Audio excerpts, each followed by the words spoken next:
Now, it's been what we've been talking about all morning, and me and Alison are so excited that it's back. Very excited. Big Brother. Who better to reveal what's in store for the new series than the presenters AJ Judah and Will Best?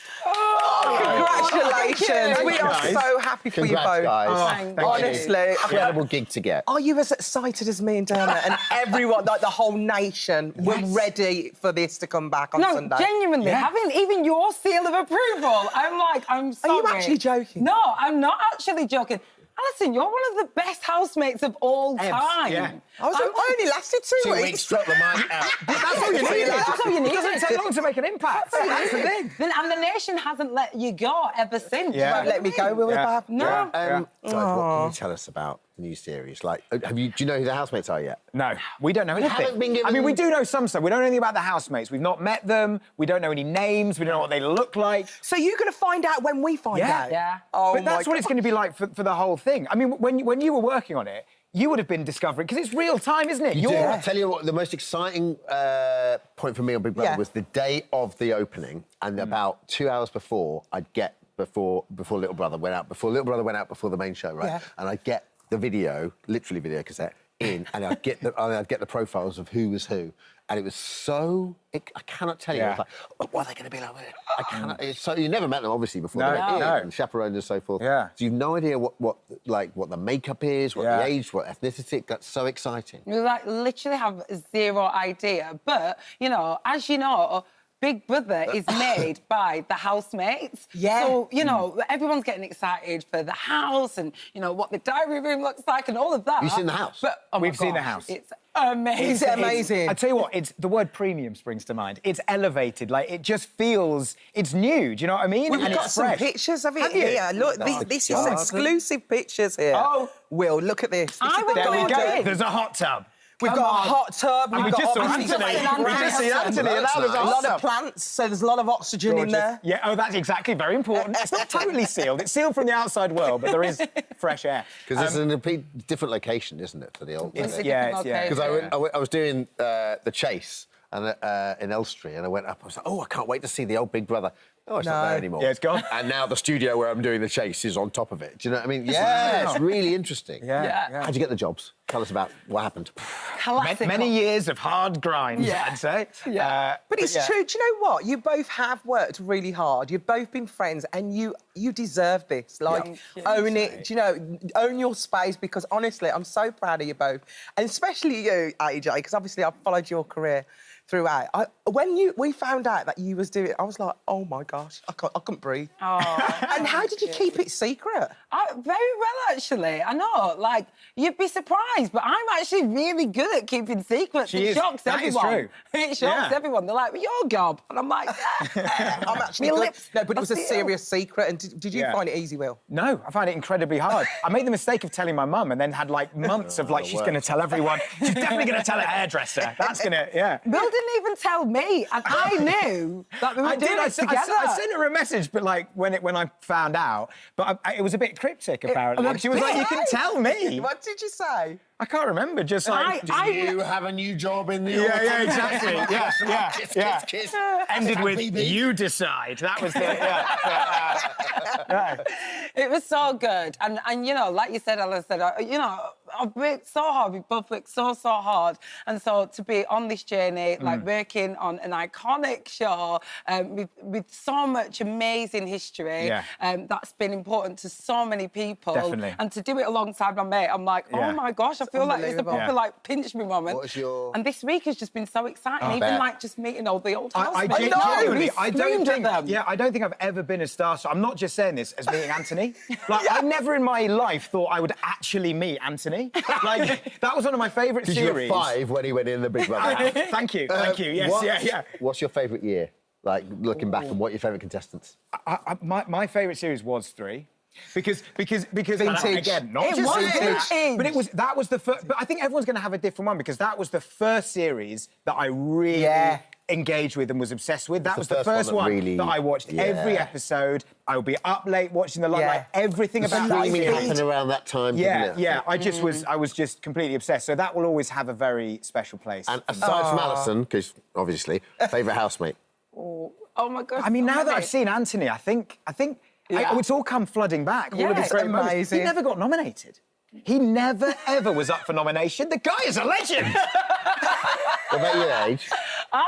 Honestly, I have so many. I love Darren from Big Brother 1. I Oh, yeah. love his With the relationship chicken. With the chicken. Yeah. And I loved his little plastic baby, Juanita. I thought I was one day going to have a baby girl called Juanita. I was like, oh my gosh, this guy is my guy. Shall I tell you what I'm most looking forward to? The moment that you speak into the house and say, this is AJ. Yeah. You are live. Yeah. I know, it's his head.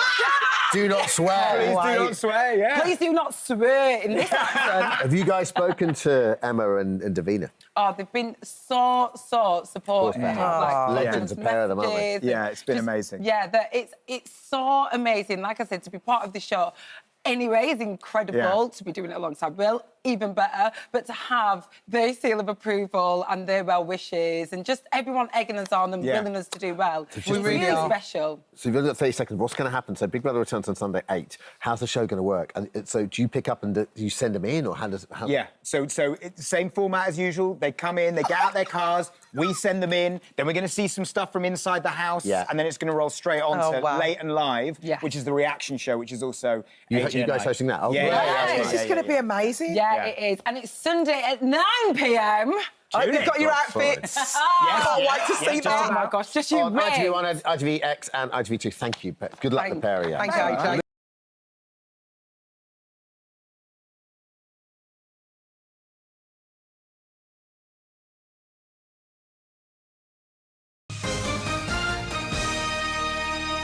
Now, Shirley Ballas has joined us on the sofa to talk about seduction, samba and suspense. No, we're not talking about Strictly. We are, of course, talking about her brand new book. And here it is. Murder on the Dance Floor is Shirley's debut crime novel, which she's described as if Jackie Collins and Richard Osman's books had had a love child, which I think there is no greater introduction to any book ever. That's amazing. It's lovely to have you here. Thank you. Nice to see you again, both of you. So let's set the scene a little bit, shall we? Because this is the first in a series, isn't it? The Sequin Mysteries. Now, it's set in Blackpool Dance Festival, where a dancer collapses unexpectedly, and dance teacher Lily Richmond is convinced there has been a murder, and she teams up with her old friend and detective to try and find out who done it. I mean, it's got all the makings of everything we love, because we love to try and solve mysteries. Well, the point is with this book that everybody looks at the world of ballroom dancing as if it's baubles, bangles and beads, but actually the true world of ballroom dancing is very much more sinister. Lies, backstabbing, bed hopping, sex, you know, manipulation, anything. People will do anything to get where they need to go. So when I wrote my autobiography, I thought, wouldn't this be fun if I could write some of the stories? And you, as the reader, are going to have to guess, did I witness it? Did I take part in it? Or is it fiction? Shirley! So I'm just saying, because it's a little bit hot, anybody who likes a good murder mystery, it's a pretty hot book even for me. I love to write. I never just send a text. I love to write letters. I've always written. And my mum said, you know, it would be really quite nice if you could write this novel. Shirley, there's parts of this book you were telling me that could be true. Did I say that? You did not. But it could be. I'm just saying, you look at the world, whether you're watching Strictly, whether you're watching my world of ballroom dancing, and it's my full-time job, as you know, and I just wanted to put together stories of things that I have, you know, been part of or witnessed or whatever in the industry. It's not all baubles, bangles and beads, and I don't think anybody would expect, actually, what really goes on behind the scenes. Oh, so you do follow your own path somewhat. I mean, this starts in Blackpool, I'm Lily, doesn't it? so I will just tell you that I am Lily, so that's who I'm going to play. OK. Oh, my gosh. And I will have a lovely affair with Javier. And those scenes are very steamy and very hot. Even my mother, when I passed her bedroom, she was, oh, you can't say that. Oh, good Lord, Shirley, get a grip. You say that your mum read it in 6 hours, so she read it in 6 hours, so she wouldn't put it down. Yes, mother, yes, she enjoyed every minute of it. She really did. Except the ending. I had to rewrite the ending because she didn't think I quite got the ending right. Set in Blackpool at the Tower Ballroom. So she wanted something a little bit more steamy and hot, so we went with that. And she helped me write the end. I mean, we are daytime TV, but I want to know, and I know Holly wants to know. I do, Jason. How steamy does this get? Steamy but classy. You know, it's got all the ballroom dancing. It's got behind the scenes. We're at Blackpool. You know, it's got murder, it's got lies, it's got that backstabbing feeling that we get in every industry, but in mine particularly. So I wanted to really sort of place it more true to life, even though it's fiction and I have to be creative. I picked a great writer, Sheila McClure. You know, she's written for Mills and Boon. And she just sat there with her jaw dropped to the floor. She goes, oh my goodness, I've never heard stories like this. So she was able to help me put them in a way that the audience would understand exactly what I'm trying to say. And also you can sort of play detective yourself when you're reading it, because there are clues all the way through, because we like that, don't we? I mean, I love a murder mystery, and I think the thing that draws us to it is that idea that potentially we could solve this ourselves. Well, let me tell you, nobody has solved it that's read it so far. Oh, really? Whether that be my son, my mother, my boyfriend, nobody has solved it. Nobody got the murderer. So I'm just saying the clues are there. It never is what you expect it to be in this industry. Just when you think someone's staying, they go home. Okay. It's a bit like that, you know. It is. I cannot wait to read it. That's got my name all over it. It's very exciting. And the front cover, that's one of your students. Yes, that's Nino. There we go, Nino and Andra. Trained Andra for many, many years. So my son designed that part of the book, and they shot it for me. So they'll be on my next book as well. So you just said that you don't expect someone to go home. Strictly at the weekend, I mean, I was gutted for Les.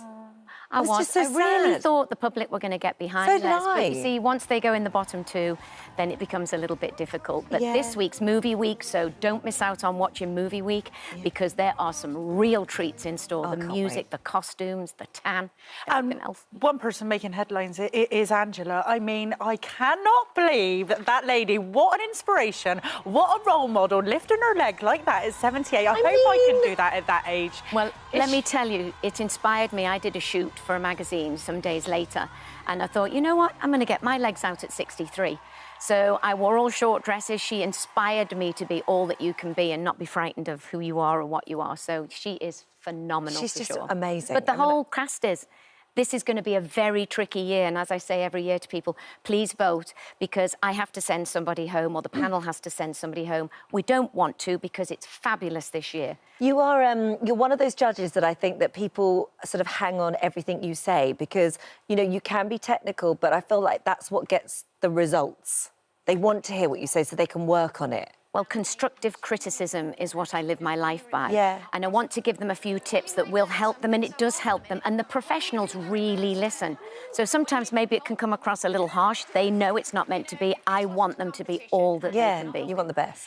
And Shirley, last time you were here, you did amazing. You raised over £50,000 for your charity Calm in honour of your brother David. So well done, you. Thank you. And I'm still going. So I'm still going. I've still got the link in my bio. So anybody who feels like they want to give to the charity, I'm going to be ongoing. I'm going to do other little things for them. I'm not giving up. I'm going to really, really keep working hard for Calm. And can you just give us a quick reminder of what Calm can help people with and what they do for people? Campaign Against Living Miserably. You know, they're open Monday to Friday, 5 till 12. You can call them if you have an issue, if you have a problem, if you're feeling low, if you're feeling down. It can be a moment of privacy, or it can be a moment where they intervene with you. And nobody wants to see anybody suffering at all, particularly now as we're running up to the Christmas period and all that we've been through. So if anybody's struggling, please get in touch with Calm. Yeah, they're a wonderful charity. We work with them a lot here, so well done you for doing that. We'll be watching Strictly on Saturday for Movie Week. Good luck with the book as well, full of intrigue on that one. And thank you. You looked so incredible on Saturday night, by the way. That dress was incredible. Thank you Thank so you. much. Always a pleasure to see you, and I hope Tom Cruise has paid you now. He still hasn't paid me for his private lessons that I gave him. Yes, 3 hours. Come on, Tom, if you're out there, get your checkbook out. Cough up. Tom Cruise, pay up. Always a pleasure. It's competition.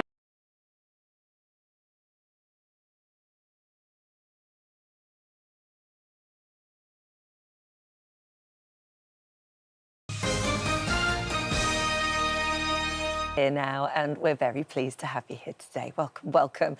It looks fantastic. It sort of looks like you're not holding back on anything here, and it's slightly different to the other reality shows involving the Kardashians, because normally there's a lot of editorial control over that one. This one isn't so much like that. So why be part of this one? Because I wanted to protect my family. Yeah. I'm a parent. I love my children. I've been with, I have 10 children. You kind of know Kardashian side plus a little bit of the Jenner side with Kendall and Kylie. But I think a lot of times in the media, you get totally misrepresented. Yeah. And so I wanted to do it just to say, first of all, how much I love my kids. And second of all, how proud I am of them and what they've been able to accomplish in their life. I mean, it is absolutely an amazing story of accomplishment. Yeah, sure, they are going to be controversial and this and that.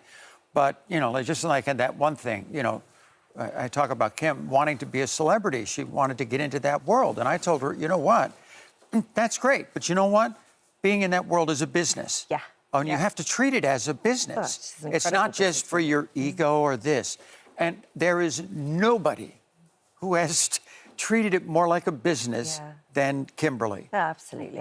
She's worth in the $4 billion range now. She started companies. She took that fame and created tremendous businesses. She's a smart woman. Very smart. She's working on her law degree. She's going to be a lawyer here pretty soon.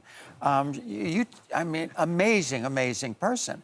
And sometimes that gets lost. Yeah. And it's too bad because I've been nothing but impressed with all of the children. Yeah. Caitlin, it's very obvious how proud you are of all their achievements, but can you take us back to the early days of when you first met Chris? Because I know when you first met each other, it was very intense. Yeah, I had been very single for like 6 years, really kind of struggling with myself and who I was and how I kind of fit into the world. And I was just getting ready to turning 40. And I said, I just can't do this. I got to get back into life. A blind date, met Chris. We hit it off from day one. Was it love at first sight? Pretty close to that, yes. Yeah. I was totally impressed with her intelligence, her sense of style, the way she lived her life. She had 4 kids. I had 4 kids. We both come in with the same amount of baggage. Yeah. Yes. And so, we got married 5.5 months later. Wow. Yeah, it was very quick. And I wanted to, if we're going to get married, let's get married because we have kids involved. And I'm not going to be at your house unless it's like right. It's like, you know, we're married, husband and wife. And that's the only way I wanted it to be. I mean, people look at your family and they think, well, they must have had, I mean, they're billionaires, they've had money all their life, but that wasn't the case. When you two first got together, it wasn't easy. You had no money at all. No, I had lots of mouths 6 years of not even wanting to work, just trying to find myself. And she was going through a very difficult divorce, and she didn't really get much out of that. And so, we started basically with nothing. And Chris fired the manager, fired everybody, said, I'm going to take over. And I said, she had never really done anything like that before. She'd basically been a Beverly Hills housewife. Yeah. But she was always around very smart business, you know, her ex-husband or all her friends were big business people. So she kind of knew the business game. And she took it from the beginning and just started building it. Started with the speaking business, which I had done for years, and really built that back up. And then the show, and we got into the infomercial world, and we just kept building on top of it. And to where today, you know, she's created an absolute empire. To say the least. It's incredible. Caitlin, you were no stranger of fame before you joined the Kardashian family. I mean, you were the most celebrated athlete of all time. What advice did you give the kids and the family? Because you knew about fame, you knew the impacts of fame. I always used to tell them, every person you meet can do something better than you. I love that. And remember that. So respect those people. You know, I've had so many instances like that. I meet people and they just seem like nice people. And then all of a sudden there's a piano nearby and they sit down and they start playing the piano. I can't play the piano. They're phenomenal at the piano. And I'm going, wow. You know, it always would impress me that everybody you know can do something better than you. They may be better in math. They maybe did better in school. They can do something better. So don't get all full of yourself. Don't let it go to your head. Yeah, don't let it go to your head. And I think they've all pretty much done that. And fame, being a celebrity, is a business. And treat it as a business. Treat other people Do you think fame has changed them? Can you see the difference in them? Do you think it's changed them for the better, or do you think it's changed them for the worst? Fame is, there's two sides to fame. One is when you're at your house and you're with your family and you're with your friends. It's just a normal life. Yeah. But every time you leave your house and you leave that little environment, The bubble. you're working, okay? Remember that. The way you treat people, the way you do things. My daughters have been able to create tremendous businesses. Yeah. Kimberly, take Kimberly or Kylie or any one of them. Kimberly, I remember she started her first business called Out of the Closet. She had no money, she had nothing. And she went to like these very high-end closets. She had a great sense of style. She used that. And go into these closets. And she started an eBay business for selling clothes. And so she would go in. Hardest part was telling what they have to get rid of. Now, these are massive closets. And then she would wouldn't charge them, take the clothes, put them on eBay, and they would give them 30%, the person 30% of the money, and she would take 70%. And she sold a lot of clothes that way.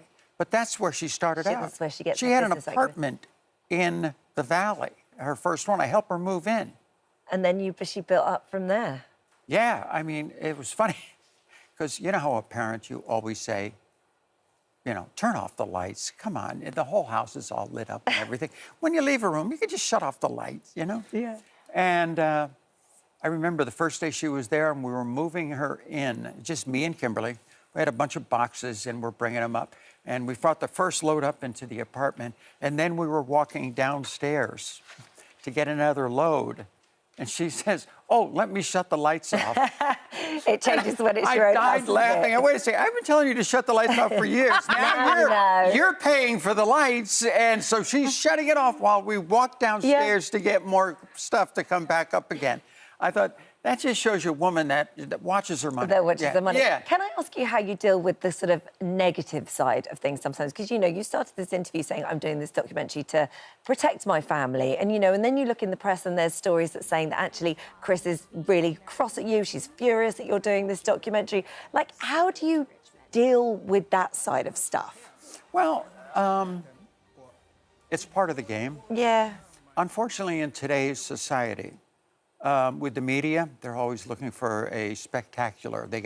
There's so many channels, there's so many networks, there's so much competition to get the person to come over that it's got to be kind of controversial. Right. And they will make up a lot of the controversy. Oh, yeah. Really isn't anything there. They try to make up a story. Yeah. And yeah, to be honest, even in this one, I saw this, they had this trans person on that I don't even know, I've never met, doesn't know me, kind of putting me down, you know, saying, oh, because I'm, you know, I'm white, I have a job, you know, and I go, that really kind of bothered me that they put that, but that's part of the game. Yeah. Is it worth it? Sometimes do you sometimes just go, God, is this all worth it?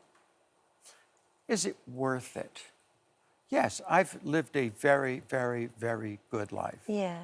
My kids have worked extraordinarily hard. And it's not just the Kardashian side. Even the ones that you never see, I got 10 of them, you know. And that's only 6 of them over there. And the other 4, they've done extremely well for themselves. Yeah. And that makes, as a parent, it makes me very, very proud. Even my one son, my oldest son,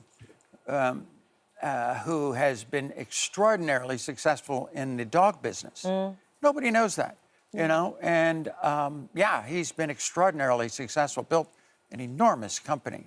You know, good for him. Good for him. What's your relationship like with Chris and the girls and everything now? What's your relationship like now? Well, Chris, I really never talk to anymore. Oh. Yeah, I know, it's sad.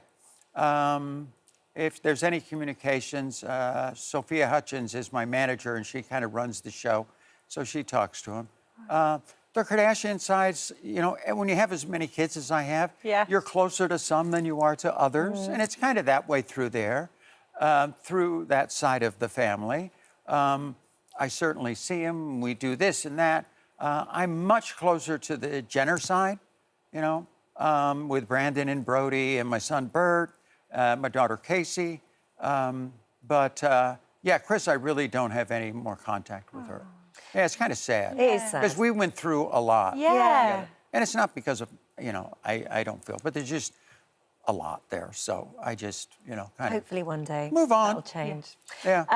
It's going to be a fascinating documentary. It's on Sky Documentaries on the 8th of October, and it's also on Now. It's streaming there as well. And it's lovely having you here. Well, it's my pleasure to be here. It's always. I love coming back here. Oh, good. You're welcome anytime. Okay, good. Thank you. Thank you for joining us. Thank you.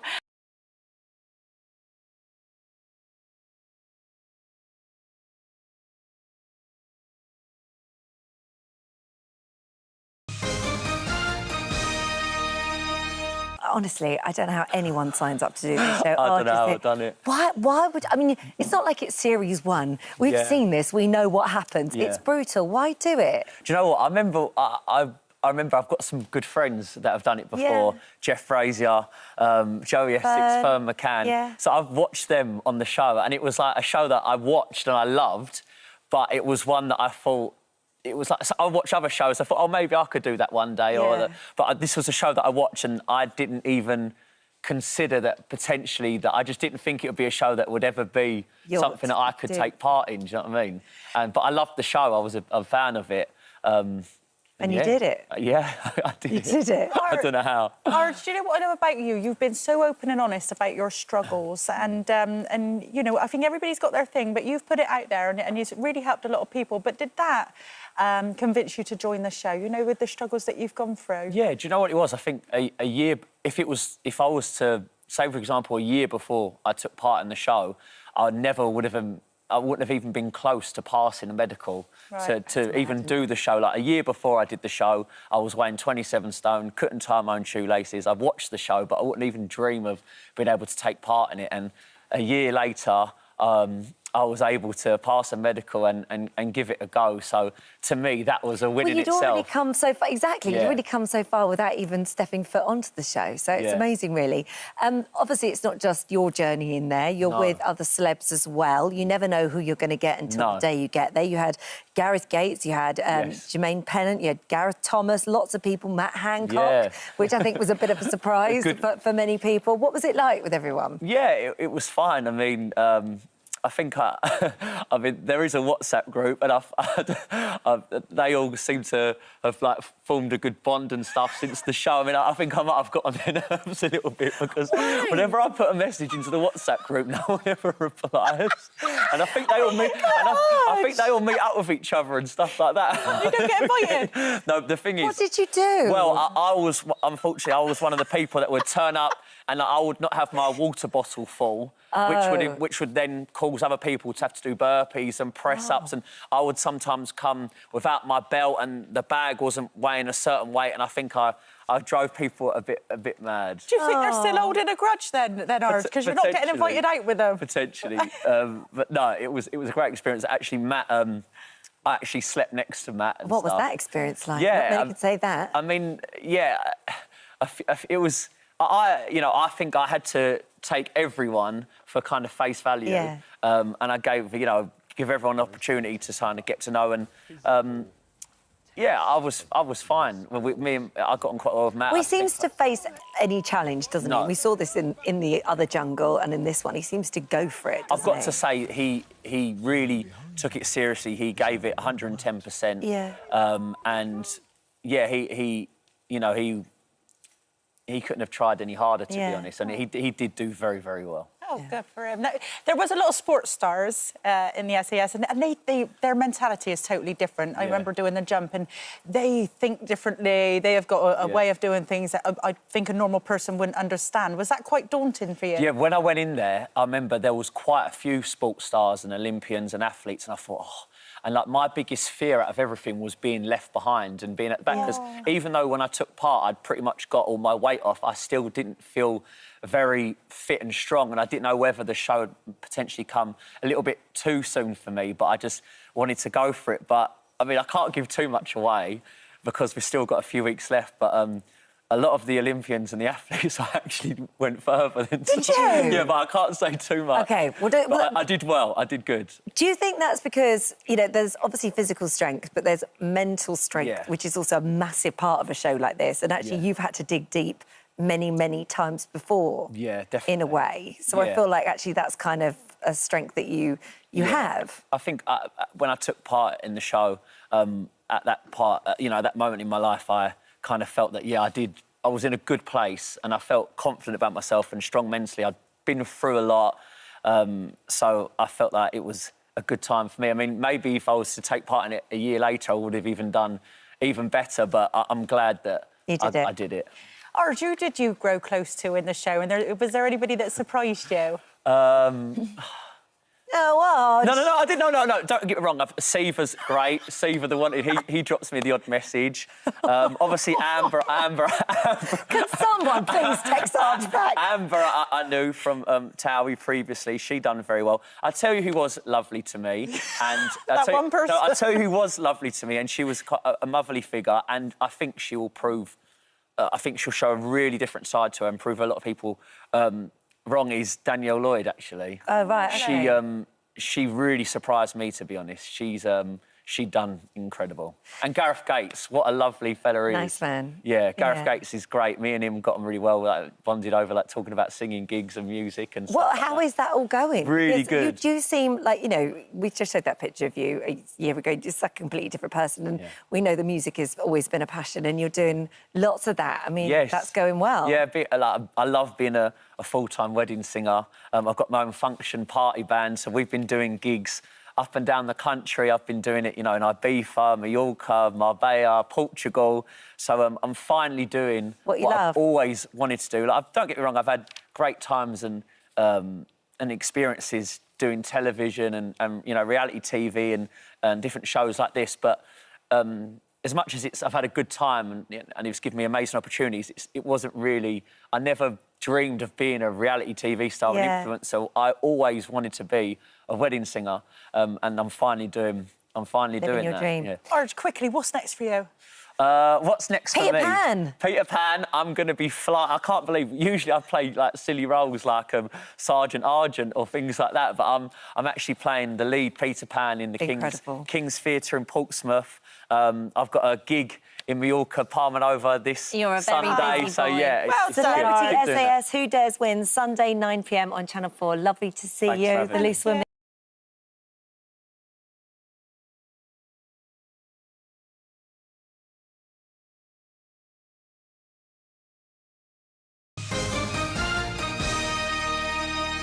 Your chance to own a little bit of a huge British icon. Oh, yes. It has been 50 years since Sir Roger Moore first slipped into that tux and sipped even on his martini, shaken, not stirred, as Bond, James Bond. And now Sir Roger's son, Geoffrey Moore, is putting some of his late father's possessions up for auction, including a whole load of Bond memorabilia. Oh, Geoffrey, it's lovely to have you here. You brought in a few of your favourite items. I guess the first question is why? How can you bear to part with some of these lovely things? Not easy. I mean, I have to say that sort of the emotional rapport that you have with these objects. Yeah. But they were in storage for so long, and they'd never really see the light. So we felt maybe it's, you know, best to share it with the fans. Yeah, First of all, may I say happy birthday this morning. Oh, thank you, Geoffrey. This morning. Thank you. That's very kind of you. I've got to say, Geoffrey, you are your dad, aren't you? You really look, and you feel like a Bond. You've got the presence of a Bond as well. Well, thank you. You even say, "Why, thank you," like a Bond, didn't you? And where did you find all these pieces then? Were you had them in storage for quite a long time? Did you? They've been in storage, and they were scattered between Switzerland, France. I mean, you know, that's the beautiful thing about being a movie star. You've got homes everywhere. The disadvantage is when you have to pack up. Yeah. Getting it all and there's together. all this, there's a lot of stuff. So this was in, I think it came from, it was originally in Los Angeles, and then it made its way back to Switzerland, and then it was in a warehouse. These are the watches you're talking about here? Yeah, these watches, predominantly most of the stuff was in, scattered between 3 homes and then brought into, a single unit. Yeah. and get just it all sat there. together. Yeah. Well, let's have a look at some of the bits now. We're going to start off, first of all, with this item over here, which is a single-button mohair dinner suit jacket. This is from Octopussy, 1983. What can you tell us about this one? Well, now I'm having second thoughts. Maybe I should take it. I know. I mean, it's iconic. Yeah. I mean, that's exactly what you think of when you think of your dad and Bond. And of course, you know, depending on the location, the temperature and what the scene is, whether it's in the day or not, these materials they took that into consideration. Okay. So there's another, you know, there's a double-breasted from A View to a Kill as well, which was a day in the day, and he was running around, so it had to be a sort of a softer material so that he would could feel move around. Exactly. And being And is that like made to measure, perfect? Made to measure, yeah. Wow, Yeah. that's very special. Jeffrey, how did you choose, you know, what to part with and what to keep? Because you're saying there, actually, you might keep it. I'm terrible. If I put anything out, I think, oh, no, I might keep that. How did you actually make the decision to part with something that iconic? You just say, look, you make this decision. I spoke to some friends of ours, and also Michael and Shakira Kane, who said, look, you know, what did Michael do? What do you do with all this stuff? You know, there's just so much that accumulates over the years. So they said, once you speak to Bonhams, they're a lovely family. They can really help. So once you have that in mind and you think, OK, then let's share this with the fans, what realistically do you keep for real personal reasons? We thought, well, that's not fair, because if you're going to do it, then give the best, exactly. So everything that I'm wearing is the stuff that I kept. Amazing. I bet you've kept some other bits. Including this wig. Yeah. We've got a film programme from Octopussy signed by Sir Roger Moore, a 16-page promotional programme for the 1983 James Bond film, containing colour and black and white film stills and photos of the principal cast, including cast and crew credits. The front cover signed by Roger Moore in black, and that is looking to fetch between 1,000 and 1,500 at auction. So that's that one. The other item over here that we've got, which I keep looking at, is this incredible ski suit. So this is from A View to Kill in 1985. Do they have lots of duplicates of these things? Because I imagine for filming, you had to make sure you had a few of the things. There were two made, one for Roger and one for John Eves, who doubled him. In fact, the scene where he takes the sort of ski-like on the ski-doo, and then he puts it on, and then they played the song, Well, Like to Be California. And that's where surfing was created, you know, snowboarding. Oh, right. Yeah. So John Eves has an identical one.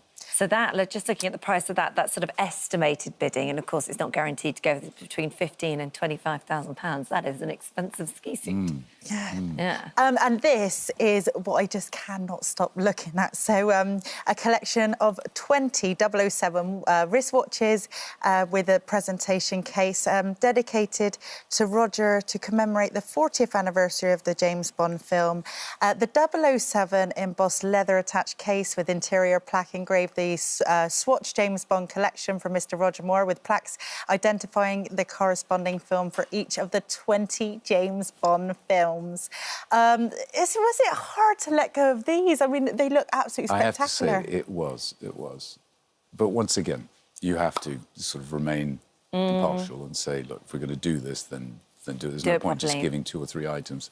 And we figured, you know, this is wonderful, but the house is just inundated with so much stuff, and this is closed and put into a thing. So better that it's displayed live. This is wonderful, and that if someone's, you know, really wants it, they would make better use of it, I think. Jeffrey, what would be your favourite piece in here, do you think? All of them. I'll take the suitcase and leave the watches. Take the lot. See, well, that's got briefcase. An estimated bidding price of between £10,000 and £20,000. Next to you there, so just explain what this is, because this is a presentation plaque that your dad got at the Hollywood Walk of Fame when they put the star in. Yes. I mean, have you ever been? Have you walked down the boulevard? I have, very long time ago. You sort of you start looking, and you see from Clark Gable to Gary Cooper, Fred Astaire, and then eventually, you sort of stumble on Roger, and the actual number outside the building has 007 on it. Oh, does it? Yeah, and everything's cool. had 7 in his life. He made a film called Gold of the Seven Saints, and he ended up doing a film called Gold. He was 007, and he was the saint. Oh my God! God. Yeah, so 7's always been... Part of his life. So on every 7th object that we chose, that 7th one I kept. Did you? Yeah. Oh, that's lovely. Jeffrey, to grow up, I mean, your dad is Sir Roger Moore, and he used to pick you up from school, and obviously all the other kids would recognise him as James Bond. What was that like? Well, I didn't realise how popular he was, you know, and I always thought that being on television, watching on TV, I thought we were the only ones that had a television, and that he was just having fun on TV. Oh, my God. And then going to school, he once in a while he'd get away from the studio because he was on such a schedule, as you both very well know what it's like. The idea of these children coming round and sort of like bees to a hive, and I thought, wow, so they have TVs too, and they see what Dad does. Yeah. What Dad does. Yeah. Well, you must have got quite used to having incredibly famous people around. I mean, not only was he your dad, but you had a pretty impressive godfather as well. Yes. Do you know who he was? But your godfather? Yeah. Yes. Oh, I good. think... Will you tell me? I forgot. Frank Sinatra. Yes, Frank Sinatra himself. I thought you'd honestly forgot that. The panic, like, surely Night you can't and have done. I mean, that's quite a thing, isn't it? But this is your mad life that you lead. Thank you for bringing all these pieces in, and good luck with the auction. Just if anybody has seen something like this today and they wanted to find out a little bit more, how did they do that? They can go online, Bonham's. In fact, Harvey Keitel, the whole team's been terrific. He would have been the best person to, exploit this, because once again, this is all very personal. I wouldn't say personal. It just brings back a lot of memories. Yeah, I'm sure. So, I like sort of blank on certain things like that. And coming from not from the digital age, the WD dot thing and see. Yes, no, fair enough. We'll put a link to it. I'm so sorry. Thank you. Thank you very much. Thank you, and thank you for letting us showcase it on this morning. Yeah, thank you. Thank you for having me.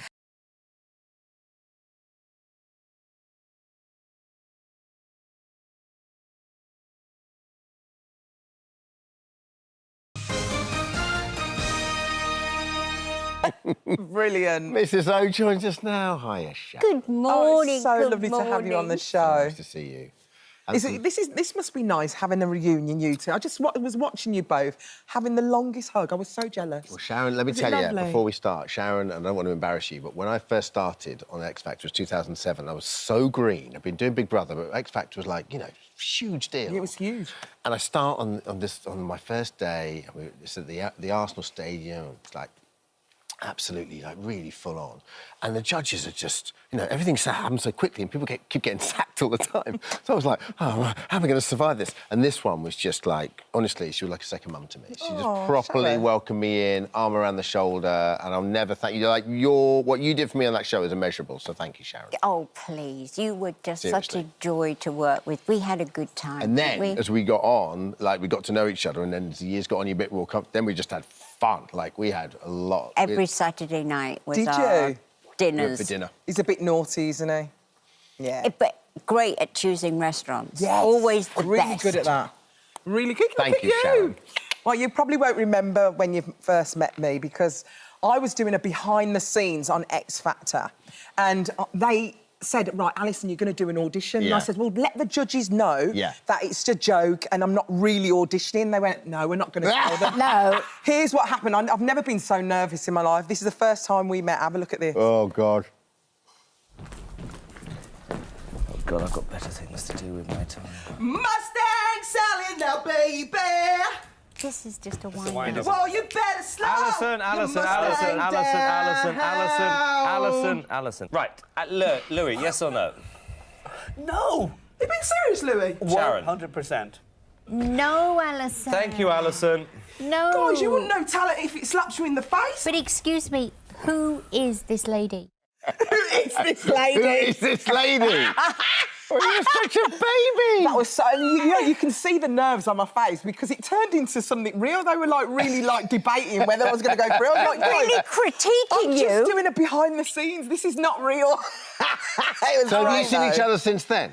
I think we've seen each other a couple of times. This should be a special relationship. I think we saw each other. I mean, it's Mrs. O like Mrs H and the West Midlands thing. I should really just opt out of this for the next 10 minutes because, you know... Well, let's talk about this new podcast because there's been a 5 years hiatus. You're back together.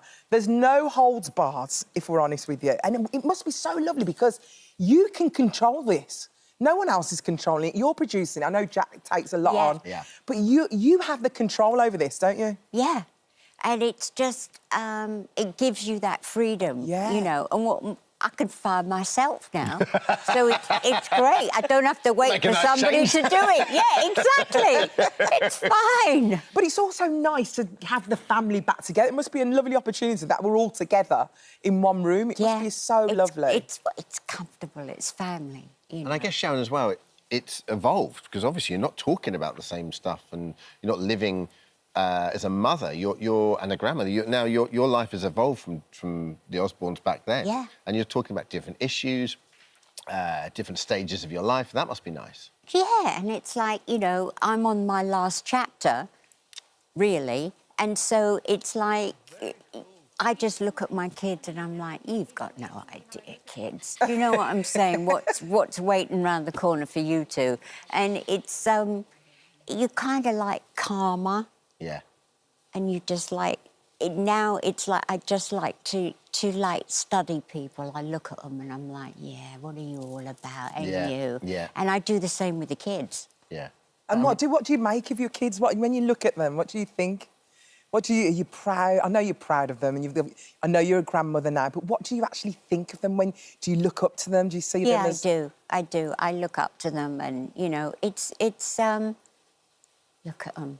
They're gorgeous, aren't they? Just it's exciting because they're, you know, I'm on my last chapter. They've got so many more chapters to go through, and it's just exciting seeing them, you know. Do you know what I love? And grow. When you know, I don't know them well, but I've met them a few times, and they're just good people. Yeah, and good people. You know, and then that's a testament to you and Ozzy, because the world they've grown up in with fame and rocks, and they're stadium kids, you know. They're very down to earth. Yeah. And you know, they're not entitled. They're just very down to earth. They are down to earth, because I bumped into your son, Jack, in LA, as you do. I was doing something for This Morning. Did you? And I bumped into him. He went, Alison, come in my house. He literally invited me into his house, yeah. I had some food. I was sitting around. I went into the back garden. I was chilling out with him. Oh. He came for a drive with us. He was so welcoming. He's just, like, so normal. He is. So normal. So normal. Saw the grandkids. They're gorgeous. Oh. Do you love being a grandmom? I love it. You can give them back as well, can't you? I want to kidnap them. Do you? But it's like one of the best things about getting older. Yeah. Is your grandkids. Yeah. And to be surrounded again by that, you know, innocence is just fabulous. And where do you find yourself where you are now, Sharon? Because you sort of alluded to it there. You're sort of in a stage where you just want quite a calm life just now. Chilled. Which must be quite a change for you, because you're always the centre, the matriarch in this maelstrom going on behind you, managing Ozzy's career, you know, which is obviously so frenetic back in the day. You've got the 2 kids, you've got the whole MTV thing going on, then you're on X Factor, and you've got a huge career in the States. Like, do you hanker after that anymore, or is it now you just want a bit of tranquility? Oh, yeah. Everything I ever wanted to achieve, I've achieved. Yeah. I'm happy with my place in the world. I'm happy with my life and what I've got. So it's not like I'm, like, thirsty for more. Yeah. I'm, like, really content with what I've done in my life. So I'm, like, I'm just fine. Yeah. I know you say you're in the last chapters, but how stunning do you look? You're absolutely gorgeous. You look so much younger than you are. Honestly. It's the start of the 3rd act is all it is. Come on. She's starting her first chapter. Yes. Honestly. Get out of here. And you've got loads of special guests on this podcast. It's not just the family, is it? No, yeah. I mean, yes, we do have guests and friends, you know, that are all in the industry and that, and they come on, and it's just, you know, it's comfortable. Yeah. Really You know, comfortable. the lovely thing, when we did Judges' Houses, you would always... Like, you go... It was only ever Sharon and Simon's house that we went to that were their genuine houses. And with Simon, you'd be upstairs half the day asleep, right? And then, but with Sharon, you went into a home. Do you know what I mean? You were always welcomed into a home. And there were always so many people there who were, you know, yeah, sure, part of your team, but part of the family. Yeah. Do you know what I mean? And that's what... Hopefully we're part of the family now. Is this one part of the family? Yes. Oh. Come on. I mean, after that audition... Who is she? Who is that lady?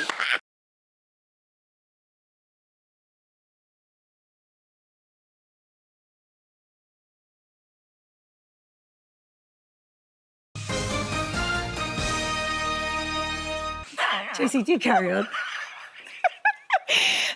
anybody that knows me... Oh, God, tell us. Yeah, knows I am a huge Harry Styles fan. So when the lovely Craig Doyle surprised me with tickets for the Harry Styles tour, I was obviously over the moon. Over the moon she was, but things weren't quite exactly as you thought they were. No, they were not. Hey, I've had such a good time. Before I forget, I got you a little gift. You got me something? Yeah, I did. Something small. I got you tickets for the Harry Styles tour. Harry Styles? Yeah. I'm going to be meeting Harry Styles. You're gonna see his past, his present. You're gonna be like, to smell this guy. Seriously. Craig, thank you so much. That's okay. You're gonna love it. That is so sweet. Love it. I haven't got you anything. Oh, no need. No need. Craig Doyle is such a legend. How nice is he sending me on the Harry Styles tour? I'm going to have a lovely performance tonight by the one and only Harry Styles. Watermelon sugar high, watermelon sugar high, watermelon sugar high, watermelon sugar high. Hello. Hello. Oh, you don't know where the Harry Styles tour is, do you? The Harry Styles tour, yeah, we do a Harry Styles tour here. I have a map. Hey, where's he performing? Performing? Oh, no, he's not performing today, no. It's just a tour of the village, I'm afraid. So this is not the Harry Styles tour where he performs, it's the Harry Styles tour where he grew up? Yes, sorry. Sorry to disappoint. I should have known. I should have known. I knew there was something up when he gave me the present. Craig did say, though, to open this up when I got here. Maybe this would cheer me up. There's a little note on the back of it here. In case you don't meet the real Harry. You're so funny, Doyle-a-roo. You're so funny. Well, the joke will be on you now, Craig. I'm going to take Harry and make the most of a lovely day out. According to the map, I head down this track and I'll end up at the magnificent Twemlow Viaduct. With thousands of Harrys visiting every year, the map was made to help everyone find their way around safely. I work with the Home Chapel Partnership and we promote safe walking routes in the village. And when we noticed there were so many visitors coming to Holmes Chapel, we came up with a walking map to show people a safer way to come and visit the viaduct. Obviously, being on the Harry Styles tour has got me thinking I want to be a global phenomenon. I can't really say that word very well, but I do. So I'm going to do a band called All Direction, and I am looking for members. If you wanted to lay down any backing vocals, I'd let you. No, I'm okay, thank you. No? No, thanks. Everybody's talking at me. They don't hear a word they say. Gal wasn't too kind. Satellite. Spinning out, waiting for you. And I'm obviously the Beyonce of the group, so... First members of All Direction locked in. Right, back to the tour, and my next stop is W. Mandeville Bakery, now famous as it's where the young 16-year-old Harry used to work. So tell me a bit about you. I work in a bakery. What do you do in the bakery? I serve the cakes in the shop bit. Simon Cowell isn't the only Simon to have given Harry his big break. Yeah, let him have his shift off to go for his audition. If you never let him have that time off to go to his audition, he might not be where he is do you? Yeah. While I'm here, I'm going to treat myself to one of your favourites. OK. I'm going to have an onion quiche, 2 raspberry and apple slices. Harry, what do you want? Millionaire shortbread. He wants 2 custard slices. Can I get a low GI multi-seed as well, just because I'm watching the waistline? And this family are on the tour all the way from Australia. Can you believe that is him? I know. It's so sad. He looks gorgeous. He looks different. He's grown up so much. I'm auditioning for my own band. It's called All Directions. You don't know you're beautiful.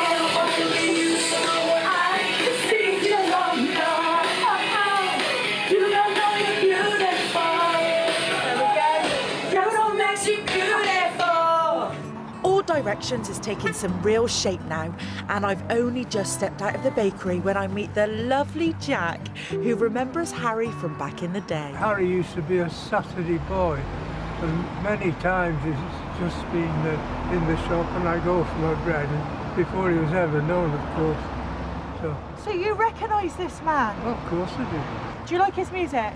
I do. My granddaughter's potty about it. You like this one, do you? Not really.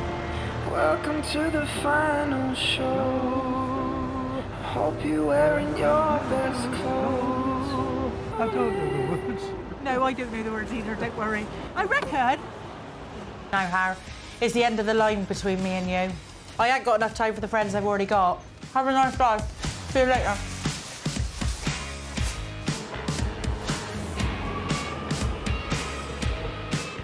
Oh.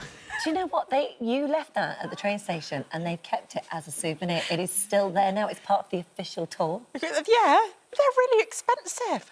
What, the cutout? The cardboard cutout of Harry Styles was about 80 quid. Is it? Yeah, very expensive. I wish you'd brought some cakes back. I know, and that bakery, can I just say, amazing.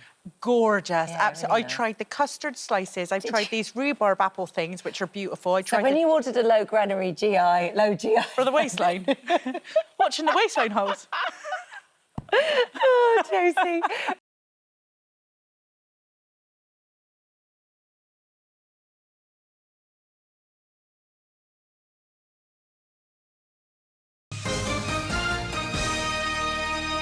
And may the best drag queen win. Yes. Misha is here now. Yes. Congratulations, 5th season, back on BBC Three. RuPaul's Drag Race UK does return. What can we expect? I am not lying when I tell you this is one of the most fun series. These queens are a laugh. And listen, the show in general is heart and soul and grit and determination and getting into one's own power.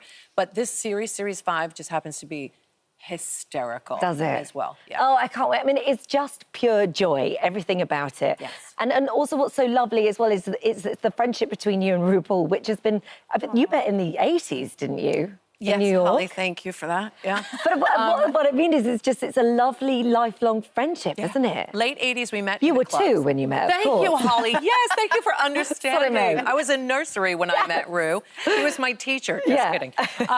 We met a long time ago, and we've just kept the friendship. So imagine being able to go to work, you work with your best friend, and then you get to watch the most incredibly talented performers every single day. How did you meet then? In a nightclub in New York You actually City. met in a nightclub? Literally, yeah. We were hired by the same people. I ran a voguing troupe. Just don't do it on dancing I want to run a competition voguing shows. troupe. Yes, I was in a voguing troupe. I could teach you how to vogue. Yes, Holly. please. And Rue was just being Rue, and we were both hired to do the same parties. And it was always like a, hey girl situation. And then we got put together to do breakfast radio, not knowing one another was being hired. He walked in the room, I was there, and he said, of course it's you. All roads lead to Visage, and that's where it all began Destiny. in 1996. Yeah. Destiny. And you've been working with each other for how long now? Since 96 professionally in breakfast radio, yeah. God, that's You amazing. get to work with your bestie. Yes! How incredible is that? It's so nice. It It's is. so lovely. But I got to ask, how do you vogue? Oh, vogue, that we have to do that at another time. Right, Josie. okay. That's a whole All right. class. I will We want to do hire- it properly. Yes. We want to do it Okay. properly. Yes. The judging style, I mean, you've got that really lovely combination of you're definitely no nonsense. Yeah. Yes. But I feel like it's always for the greater good, what you say. Yes. How do you get it just right? First of all, thank you for that. Oh. Second of all, because people want to just automatically put it in nasty or whatever. Yeah. It's not that at all. No. I was raised by a mother from Brooklyn who was very street savvy and said the world is not a sugar-coated place. So in life, I'm not going to sugarcoat things. This is the way it is. So I think I parent that way, and I think I judge that way because I want people, these queens, my kids, to be prepared for the real world, especially show business. Yeah. Show business is tough. People are not going to sugarcoat anything. You're either too tall, too short, too big, too small. So you need to know that's the reality. So what else can you do to get that job? Yeah, you want the best out of them. Of course, yes. So For my children. What are you looking for in a drag queen? What makes the perfect drag queen? For me, confidence leads the pack, right? You can be beautiful. Beautiful gets boring, as we know. What else are you going to add to the outside? It needs to be heart. It needs to be confidence. It needs to be strength in knowing who you are as a performer. Listen, as humans, that comes in time. But as a performer, you need to convince us. Otherwise, we're going to feel insecure. We're not going to know what you're doing. So how are we going to believe it? You want to feel comfortable watching someone as well. I always think there's the thing with when they come out, you can always tell if they look a bit nervy, you start to panic for them. 100%. And then, whereas when they come out and they're like, bang, and you're like, oh, you're really enjoying this. I'm really enjoying this. That's it. If you got it, then we got it as an audience. And we can breathe. If you're insecure and we can see it, or something's not happening, we're sitting on edge and we're not relaxing and enjoying it. Do you find they come and they're one drag queen and they leave a totally different queen? All the time. All of the time. And a lot of them fight.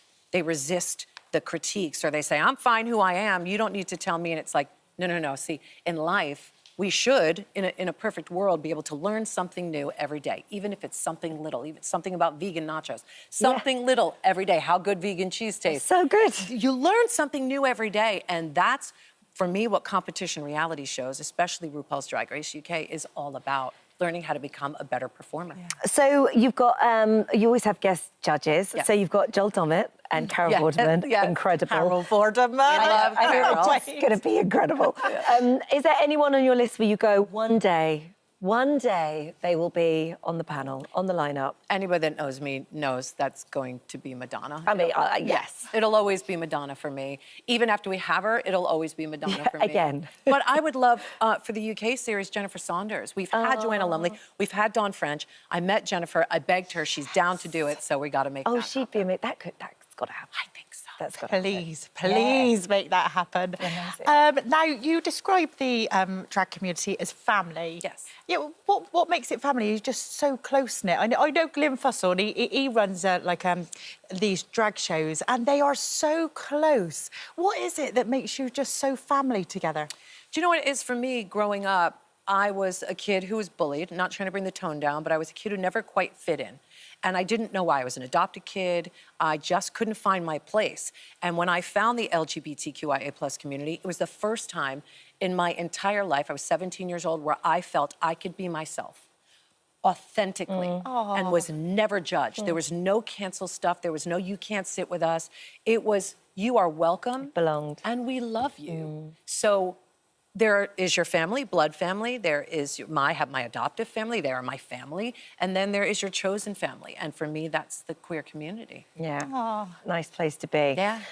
You've got the radio show as well. I mean, radio was second nature to you. You had the radio show in America for like 17 years. Yes. Here, you've got your Friday nights, haven't you, on Radio 2, your handbag hits. Yes. It's like before you're going out, just plonk that on. It's like you are ready to go. Yes. But there is a role that you haven't done, which I know that is something that is on your hit list, your wish list. And I'm just going to say, many people have said things out loud on this sofa, and it's happened. Miriam Margolyes said that she wanted to be in Call the Midwife, and it happened. Yes. There is a bit of magic on this sofa. So would you like to name the role? I just think that if anybody's going to play Kat Slater's American cousin, tis I. Well, I read this morning. Look, it works. It works. And you're wearing leopard print today. It's my favorite colour. Exactly. Yeah. So this has got to happen. It's got to happen. I have to be American. I'm not even going to fake or even try to do an East London accent. That's fine. Well, if anyone from EastEnders is watching, can we please make this happen? Yeah, please. I mean, it's only a matter of time. Thank you. RuPaul's Drag Race, 9 p.m, BBC 3. Tonight. I can't wait. Cannot wait. I love it. It's such a pleasure meeting you. Absolute same here, pleasure. Josie. Yeah, thank you.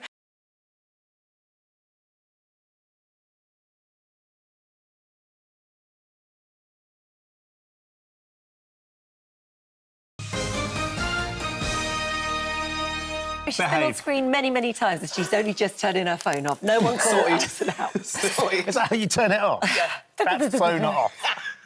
It was fine. No one calls me. I've got no friends. It's not true. It's going to go off any second. Anyway, thank you for joining us on what is a huge day. Sorry. It's a very big day for Alison today. It is, and Paul. You have been doing something very, very exciting this summer. You've been spending all your weekends in a certain tent. Yeah, they say proof is in the pudding. This evening is where the brand new serving with the Great British Bake Off is coming your way, and a familiar face is in command of those innuendos. It's time for your first ever time call. Oh, can I do it? Yes, Is that of all right? course. You don't mind? I'll just support you while you do it. Thank you. Bakers, you're halfway through. You have 1 hour left. I don't even need to be here anymore. You got this. No, don't come back. Come back. My sponges aren't done. One of them's done really well, and then the bottom one is just sunk. Tasha's gamble on a Genoese sponge doesn't seem to be paying off. It's all tipped over the... Oh, I know why. Tasha, you're an idiot. OK. I used the wrong rack. So it's tilted all the mixture to one side. It means that some of the layers won't be the same thickness. I'm not going to tell them that. Lovely. Oh, I'm just so That's happy a schoolboy error, though. The wrong rack. I know. Don't use the wrong rack. I know. Well, when I was on the show, I couldn't even find the oven door. I was like, where is the oven door? Like, I was put like, you in charge. Yeah, me in charge. Now they're like, show do you want for to you. host it? I was like, are you sure you want me to host this? Are you sure? Do you know what? Just seeing you in there just feels good. Like, you know it is what? just exciting. Walking into the tent, what was that moment like for you? Well, obviously, I've been in the tent before, so I have done it on the baker's side, so I know what it feels like to be that nervous. But Yeah. I'm going to be honest with you, Hal, I have never been that nervous since I hosted first with Dermot O'Leary on the main show. I was so nervous. I think if you think of the bigger picture, you think, this is a global show. It's I don't want to pressure. ruin this. Yeah. You know, It's the go-to I one. could. You know, I'm a little bit risky. So I was really respectful of the brand, and I just wanted it to be Bake Off what it was, you know. I didn't want to upstage anyone, but I couldn't help the laugh. The laugh always comes out. That's you. But we just what we edit love it you out. It's for. fine. It's an Don't edited edit show. it out. It's the magic. But the legacy of the show, as you say, there's history with it, Yeah. you know, what it's achieved for the bakers that we've had. And there you are now as part of that team running the show, Alison Hammond. That's a responsibility. I know. It's a massive responsibility. Do you know what? Ben, I feel so blessed and so privileged to have been given that role. And honestly, I'm pinching myself now, being on this sofa talking about that show, because everyone loves it. I didn't realise how big it was. When I first released that I was going to be the host, like, people I've never met before were saying, Alison, well done. I can't believe this. Everyone loves Bake Off. It's just non-offensive. It's wholesome. It's so good. Yeah, well, it's a I just family love favourite it. in our house. We can't. Belle is particularly excited it's you because she knows she Is loves she? you so much Yeah. anyway. So how was everybody else? Like, that first day, obviously, you've got Prue as well. I think she was very happy to have a girl She in was the tent. over the moon that there was another female. Yeah. But she's just so lovely and so warm. And every single person behind the camera, in front of the camera, was so warm and giving and wanted me to do well, and they were, you know, teaching me the ropes. Paul knows everything. He's the first one on set. You know, he used to be a baker, he used to have a bakery, so he's always there on time. He knows that show inside out. This is what we do now, Alison. Now we're going to do this. He likes his car. He's given you a lift in his most recent flash car as well, right? Yeah, he had a Lamborghini. He's got quite a few cars. He likes his cars. Yeah. And he said, Alison, do you want a lift to the hotel? It was the first day that I was there. I was like, yeah, I'd love a lift. I was like, is that the car I'm going in? So I had to squeeze myself into this little car. I've never been in one before. yourself in like a deck Yeah, chair, it's don't tiny. you? I was like, literally, it's really low down, isn't it, Paul? I'm like, trying to get in with a little dinky dress on. Got into the car and he drove, and I'll be honest with you, it's the first time I drove with him and the last time I drove with him. He got me there safely, however, it was scary. It was a bit scary. And that was enough. Once was enough. Once was enough. One Ben. ride with Can't Paul do it Hollywood. again. What happens to... You made us some cake today, by the way. So behind the So scenes on Bake Off, there is, like, loads of kitchens and stuff. So Do you bake when you're there? Well, there's lots of time. Sometimes the bakes are 4 hours, so I've got a bit of time on my hands. So I go behind there, make some brownies and stuff. Today I've made you a banana bread. Tell me what you think. I mean, Juno didn't think that I could even cook. He's got like, issues Alison with your can't cooking. cook. Yeah. She can't bake. But the truth is, I can bake. He just tried it, actually, Gino. Gino, what do you think about the banana bread? Banana. OK, can I be honest with you? Yeah. There is only one. I think the banana was not ripe enough. So what's happened? If the banana is not ripe enough, the flavour doesn't shine the way it should be. The flavour shines brilliantly for me, by the way. Are you after a job on Bake Off, by the way? Is this what you're doing? You audition? Who is the expert here in this? He doesn't need another job. He's got plenty of jobs. Are you saying you want more banana? I would say I wanted more banana flavour. And to do that, you need to get a ripe banana. The banana needs to be riper. Well, I put 4 bananas in there. They went ripe, really nice. Put the rum in it. The rum is very overpowering because I soak my fruits in a lot of rum. Nothing wrong with Good that. effort. I So like it. maybe Absolutely the rum is What about overpowering the the bakes? banana. Because there must be a lot of food on set and lots of food left over. I've worked on a cooking show in the past, and all the crew had their own fork in a pocket. They would be behind the cameras, they'd have a fork, 'cause they knew what was going to happen. I had a ladle in my bra. Literally ready. Was it all delicious, though, or were there some bad bakes that went wrong? The weirdest thing is, when you hear the judges say something's not that good, and then you go and taste it, and I was like, this is lovely. There's nothing wrong with it. So even the bad bakes are delicious. You've got to remember, these bakers are the best in the country. They're the best amateurs in the country, and they are good bakers. And also, I guess, because it takes a long time to fill, you must get to know them really well. And, of course, every week you have to say goodbye to one. I mean, that's quite a tough thing. Oh, you had to do the bit as well, leaving the tent where it is. Yeah, luckily, you only have to do it a few times, because obviously there's no... We flip-flop it. Yeah. But, like, you get invested with the bakers. Like, the first thing I was worried about was learning 12 names. The first day you've got to learn 12 different names. But within, like, an hour, you just know everybody, you know what they're like, and then you become invested. You find out about their families and how much they've invested that makes it into even harder. And then when they go, you don't even want to say it. Yeah, I bet. It's heart-wrenching. I think there might have been a few tears on my half. I was like, pull yourself together, Alison. Honestly, it's emotional. It's a lovely show. Watch. It's a lovely show. Can you believe it's going to be on tonight? It's on tonight. I've got all the family coming over. Have you? Yeah. Have you baked something special? Well, I was going to do brownies for everyone tonight. I was going to do my brownies, but my niece is coming. You know she's not been very well. Yeah. She's coming tonight to spend a little bit of time watching the Bake Off tonight. I can't wait. Well, enjoy it. We're very proud of you here. We really are. The Great British Bake Off tonight, Channel 4 at 8 p.m. Don't miss it. Do not miss it.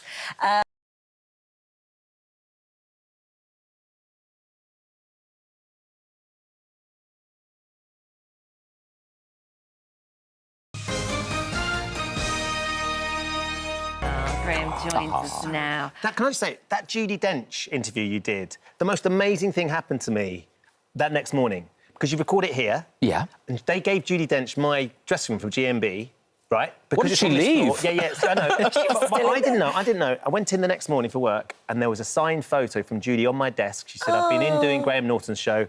Love Tipping Point Ben. Just want to say thank you very much. Lots of love. So I've always wanted to say thank you for having Judi on, because one of the best things I've got in my memory box is a signed photo from Judi Dench, and she wouldn't have been there had she not been on your show. So nice. What a nice woman. What a lovely thing to do. She's just That class. is pure class. Pure class. Does it feel like 25 years? It 1998. It really doesn't. And I think if someone had told me back then, in 25 years you'll still be doing this job, and one, I wouldn't have believed them, and two, I really wouldn't have thought I'd still be enjoying it or looking forward to it. You know, we taped the first one this Thursday, and I'm, geeked and excited to do it. And I guess because it's like this, it never stays the same.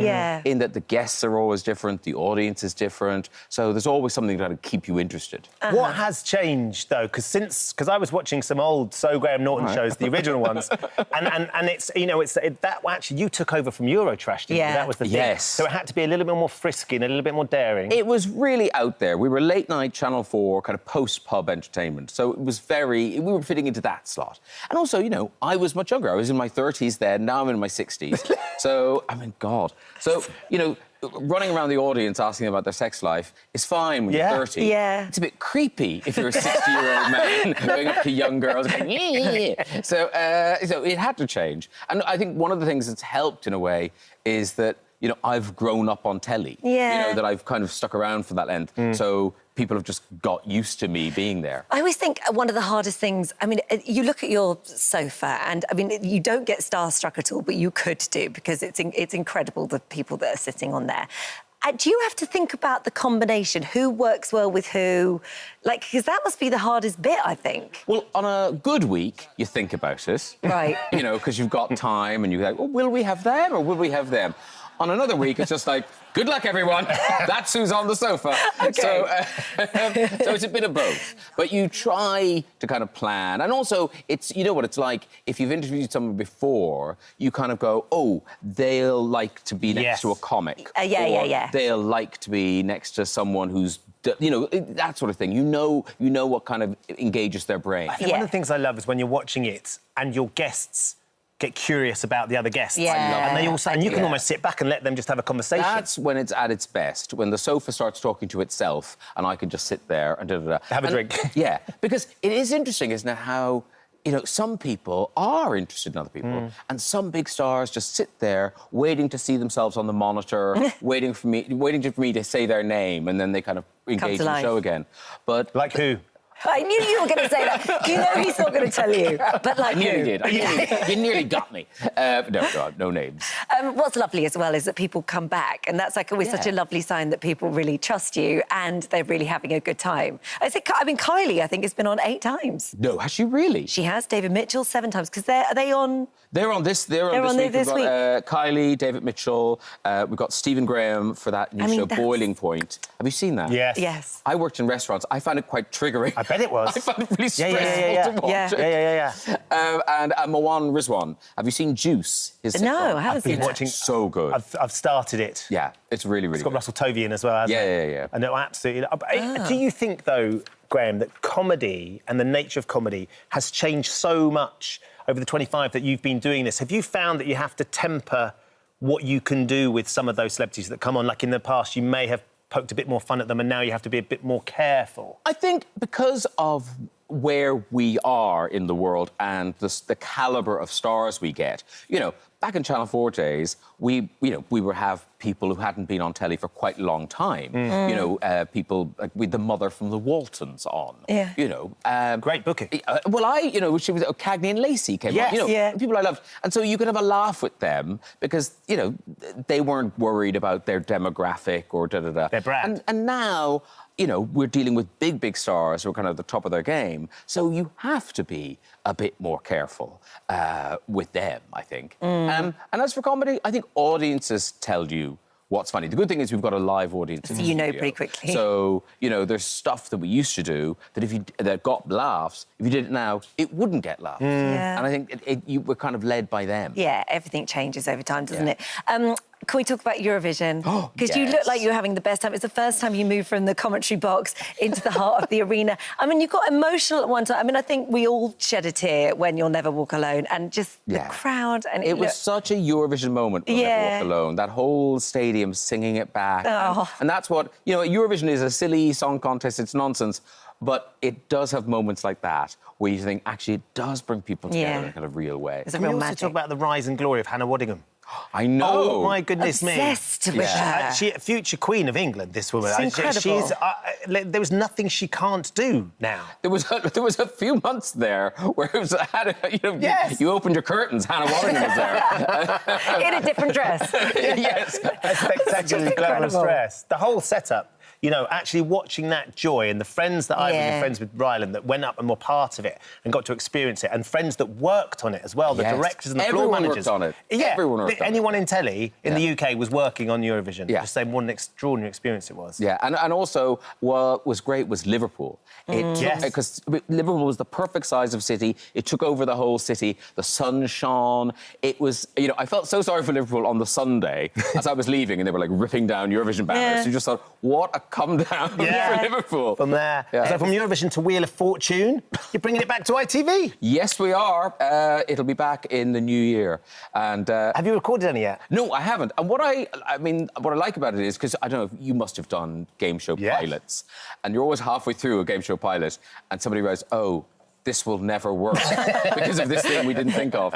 Wheel of Fortune, it works. You know that, it works. They've lined out the kinks. Yeah. We should have got you on the wheel, which is up there. You could have practiced spinning it. Little go. It's so lovely to see you. Oh, gorgeous. Thank you. The Graham Norton Show returns Friday, BBC One at 10:40. Thank you. Thanks. Thank you.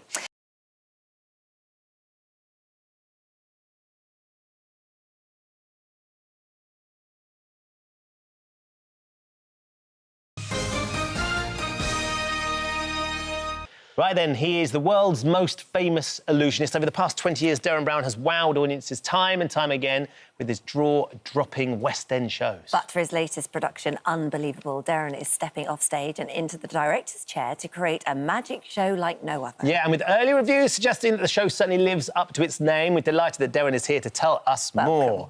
Lovely to see you this morning. Interestingly, as someone with your sort of experience and the amount of work you've done, do reviews concern you? I mean, the reviews have been really, really positive about this, so that's good. I'm happy to read anything that's glowing. But it's different with the show. Because I'm not in it, I probably will have to read reviews and stuff and actually pay more attention to that. I think, right. Because when you're doing your own show night after night, you don't want to read that someone doesn't like one bit, because all you're going to think about that night. So, so with this, I probably will have to... we have got our press night. It's tonight? Tomorrow, I think. Wednesday this week. That's right, yeah. So it'll be... I'll be, probably paying a lot You'll be ready for that, keeping an eye on you. Will you watch the crowd? Or will you be watching what's going on stage? I love watching the crowds now. I've seen the show a million times, so what I really love now is watching... Because obviously, again, on stage, you don't really... You kind of see when the lights come up. But you can't. You don't really get to experience it. And also sitting amongst people and hearing them going, wow, just their own, theories. You can see the strings. Yeah. He's got a card up his sleeve. What surprised me about this was that none of the cast are professional magicians. No, Some of them have done it as kind of a little bit of a hobby, but why did you do that? We wanted to cast actors and musicians and people that would, first of all, bring a lot of other skills to their party, which they have done. The music in it's fantastic, really astonishing. And also get over that weird sort of ego thing that's always in the way, I think, with magicians doing their acts. It's normally some bloke, sadly, it's pretty much always a bloke, with an ego, and that's sort of like what you kind of expect if you go and see a magician. And it's so not like that. It's a really egoless thing. So it's been... It's such a delight. I'm so proud of it. And also, it's a proper family thing. It's not Darren Brownie in a kind of scary, dark sense at all. It's a lovely, lovely uplifting show. But when you are taking an actor or a performer, you're trying to teach them the intricacies of magic. Yes. That must be quite a discipline for them to have to learn. I mean, it's not like they can sort of fluff a line and get on with it. No. If they mess it up. Actually, the fact that a lot of them are musicians is really helpful, because there's a real appreciation of technique if you're a musician. Yes. And also the thinking where you might go, OK, I can't do this thing now, but in a week I'll kind of be able to do it, and in a month I'll be able to do it really well. And that's really helpful when you're giving them this kind of stuff. Oh, yeah. Can I ask you, how frustrating is it that social media and online give things away nowadays? I'd wonder for someone like you in your profession that is that not... Do you just have to keep think of new things all the time? I think with conjuring magic, I think the moment you could record a programme and press pause or rewind, that changed the whole, parameters of what you could do. So with my stages, I've always asked people to keep them secret, and part of that is mainly to preserve the surprise for people, but also stops too much of that happening online. And with this one, we just say, look, just the ending. Please just keep the ending secret. The rest of it, do as you will. And I don't know. So actually, I'm quite looking forward to seeing how that works. With this not being so keep the whole show a secret, swearing everyone to secrecy, but just keep it and letting it. bit. Just seeing how that. I like the communal sort of sense of like we've got a secret here that we don't want to ruin. Like if you're watching the end of the Mousetrap, for example, exactly. They come out at the end of the Mousetrap and say you are now part of this, so please don't share what's going on, who the murderer is, or whatever. Exactly. I love that. That's it's conspiratorial. And there is a really lovely thing we've noticed. We've been open a week in town, but the sense of real kind of group. There's a real kind of electricity in the audience, and a real sense of a maybe because there's so much audience participation and so on. But there's a lovely bristling kind of excitement in the audience, Bonding, which is a lovely feeling. So I think people just wouldn't want to spoil it. The participation thing is an interesting one, because some people are really keen being, they just want to get up there, and they're probably the last ones you actually want to get on stage. And then there's another section of the audience who's like, don't pick me, and you've come up with quite a good way of doing this. So as soon as you come in, you sort of register, don't you? Yes. Well, actually, so when you book your tickets, there is a thing you can tick saying you would like to take part in the show. Like the terms and conditions. Kind of. Well, not quite. No, you can take part in the show anyway. It's full of audience participation. But we wanted to do one bit where we'd pick names out of a hat and choose people at random, that kind of thing. So there is a thing you can register. Doesn't mean you don't have the chance to take part anyway. But I personally, I'd hate to be brought up on stage. So it's very... I think you spend most of your life I know. Well, it's awful. So if you ever go and see a performer and they go, right, let's get someone from the audience. I cringe. I cringe. Do you know, I'm the same as well, though. You're straight up there. No, well... Are you? No, probably... Well, no, it's worse when you are a performer, No, totally. Feel it's a bit confusing. But would you go up and sort of... Do you ever go and watch magicians and illusionists and sit there and try to work out how they've done it, or do you kind of understand? No, not really. But if it's done well, you can be fooled by stuff that you know. That's the weird thing. If you get caught up in the emotional hook of it, or just the performance of it, you realise you can be totally floored by something you know exactly how it works. I remember doing a gig years ago. I was hosting this event, and there was a magician who came on first, and he used me in one of the... to bring me out. It was a big surprise. It was a cage, and he spins it round, and then I suddenly appeared in the cage. And when I realised how he did it, it was so simple, but it was so brilliant. The audience couldn't believe it. It was, and I loved it. I loved getting that little sense of what's behind the curtain. It's so magical. You feel like you're getting a really special secret. Magic, isn't it? It's that bit. Obviously, this is all very busy. Lovely to do something new, but what is so lovely is you're still doing lots of painting, and you're going to have much more time to do that now. Yeah. Well, after my directing debut here is finished, I'll have a proper break. So I paint big portraits and caricatures. This is one of yours. Wow. And this is acrylics. These are big. These are big they're acrylics. amazing. Do they sit for you? Oh no, they don't. That would be great. Yeah, Get Christopher Walken in real life. No, this is sort of this is kind of my hobby. When I was just a Bowie, I started recently. It's enormous. Look at the size of it. They're quite big. Yeah, they're big old things. God, they're amazing. God, you're very talented. Unbelievable. Criterion Theatre until April the 24th. It's really wonderful. Thank you so much for having me. Thank you. Pleasure, pleasure.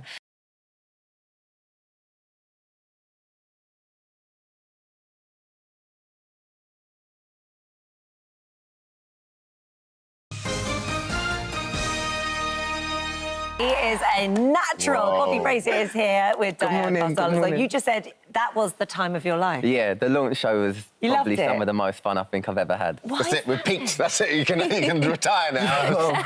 Why did you love it so much? I just think when it was time to do it, you know, and the audience were in, and I had Diane by my side, and we were just ready to go and dance, and yeah, it was... Do you know, we were watching that, and I said to Holly, that is like my idea of, like, the anxiety that would cause, like, making sure, especially with the ensemble numbers, so you've got to be in the right place at the right time and stuff, but that didn't stress you at all? Well, I think the rehearsals are more stressful than the live, from my experience so far. You just got to go and do it. Yeah. Yeah. I think I come alive when it's time to actually do it. To do it.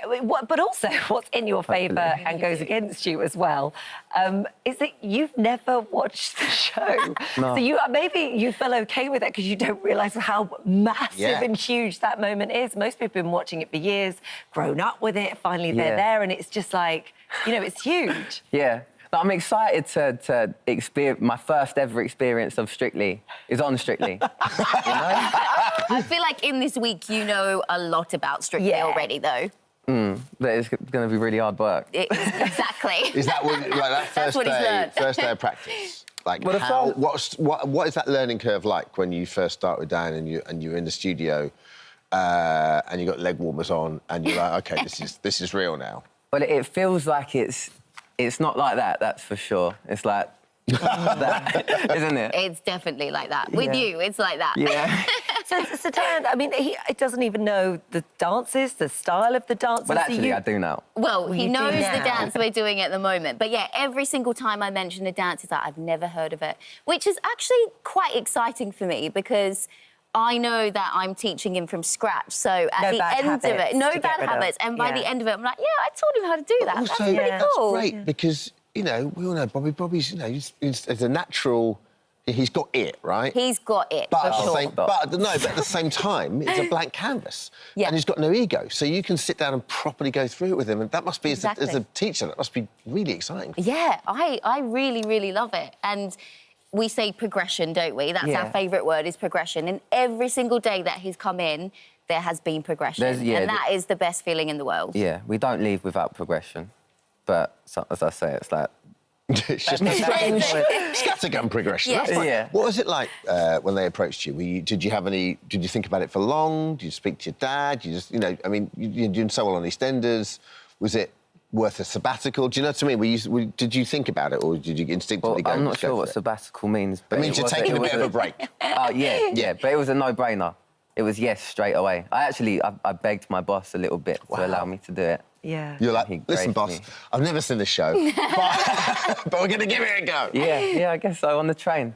And he graced me the opportunity, and I'm really lucky. Yeah, well, it's perfect. You get to do all sorts of different things you like. And when you're young, I think that that's really important, to just try everything and see what you get at. I mean, you are Let's see what happens with the dancing. I mean, so far, I think that you're the bookies' favourite to win, the pair of you, which already brings an awful lot of pressure. We ain't even started yet, though. I know. Are you like, let's just all calm down a bit and let's see what happens? I think so. Yeah, we're not thinking of that, are we? We're thinking each dance, each week, each step at a time for now. Yes, yeah, literally. That's all we can think of, yeah. You wanted Diane, didn't you? I did. Yeah. Yeah, I did. You are amazing. Oh, Does that work thank the other way, you. Diane, as well? Do the dancers sit down and go, I want that one? I mean, like, do you have your chats? I was She pulled very some strings. excited. No, I didn't pull any strings. I was very excited to get Bobby.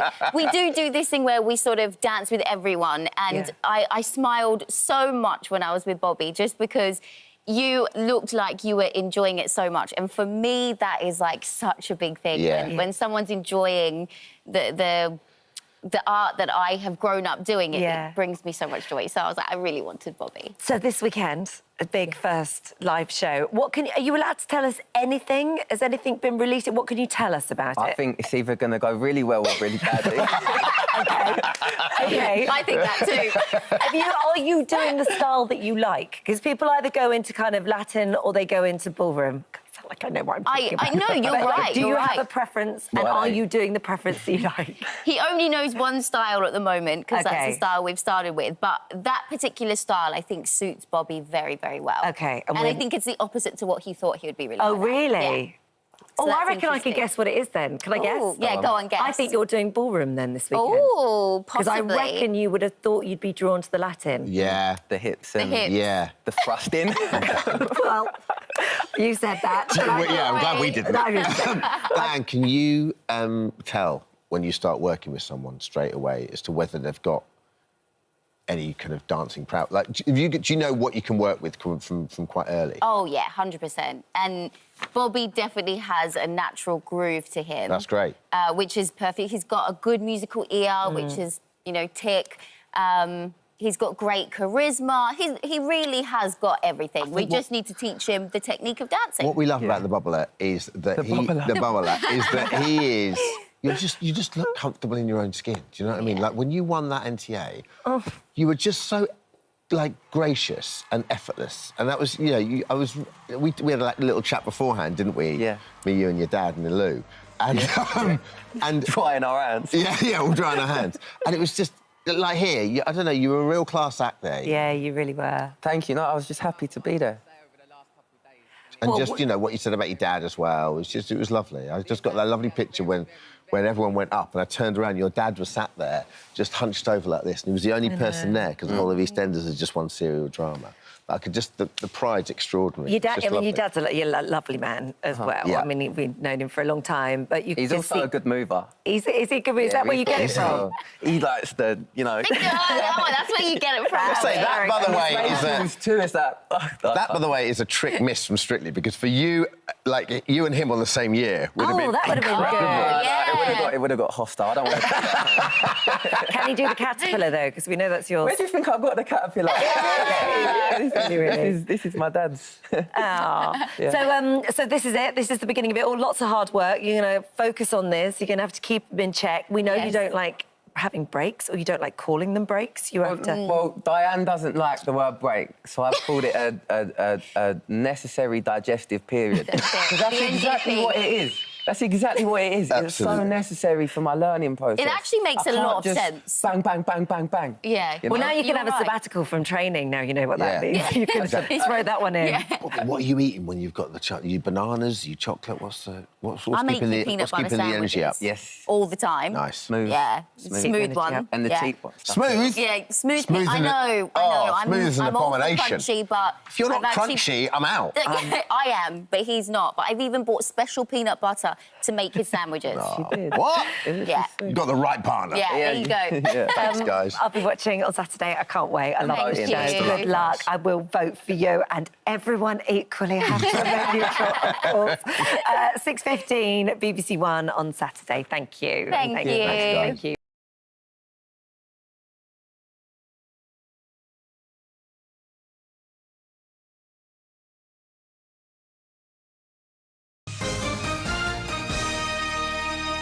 Now, we watched her navigate the ups and downs of life as a first-time mum with daughter's Sunday. But after Fern McCann welcomed her second baby, Finty, in July, she's getting ready to share a brand new chapter with viewers. Last night just feels like a bit of a blur. Yeah, that was just a conversation, wasn't it? Emotions were running high. We are two different individuals. Yeah. We are bound to have different opinions. Yeah. I don't want to row with you. I'm sort of pleased that we had the conversation because I now I know where your head's at. But ultimately, babe, we both want a positive birth experience. Now we could do a bit more research so our baby has the best possible birth. Well, we got a very, very happy baby with Fern Finty on your lap at the moment. She's so... We should come clean, though, shouldn't we? What's just happened. We've had a major incident in the studio with Holly Willoughby. Oh. Well, you know what? Yeah, literally, I was like, I just need a cuddle. I'm jumping straight in. So me and Finty had a little cuddle, and literally, Finty sat down, and, well, Finty had a release, shall we say. And I always think it's better out than in. It's better out than in. We all felt relieved. Poo explosion. She got a bit of stage fright, bless her. She got a little bit of stage fright. On her crisp white baby grow. I liked the way she immediately sat back in your arms, yawned, and looked at Holly like, hey. Yeah. We bonded in that moment, didn't we? I was just panicking about your dress. I can't believe it. No, I think we're all right. I think we're all right. Anyway, it's covered in pork chop anyway and sauce from Clodagh's meal there earlier. Good to see you. Thank you for coming in. So good to see you guys. Well, congratulations on her and the new series. I mean, of course, we have to adjust to the new name because after 10 successful series of First Time Mum, you're not a first-time mum anymore. No. So it's My Family and Me. Going back to having a baby, because well, Sunday's 5, isn't she? She's 5, nearly 6. Nearly 6. So going back to those baby years, you sort of forget how all-encompassing and involved it is. The nappies, the late nights, being up, the sleepless nights. How's it been? Oh, it's all back to that again. And, yeah, the sleepless nights, it just comes with it. And I've got a lovely load of concealer covering my dark circles under eye.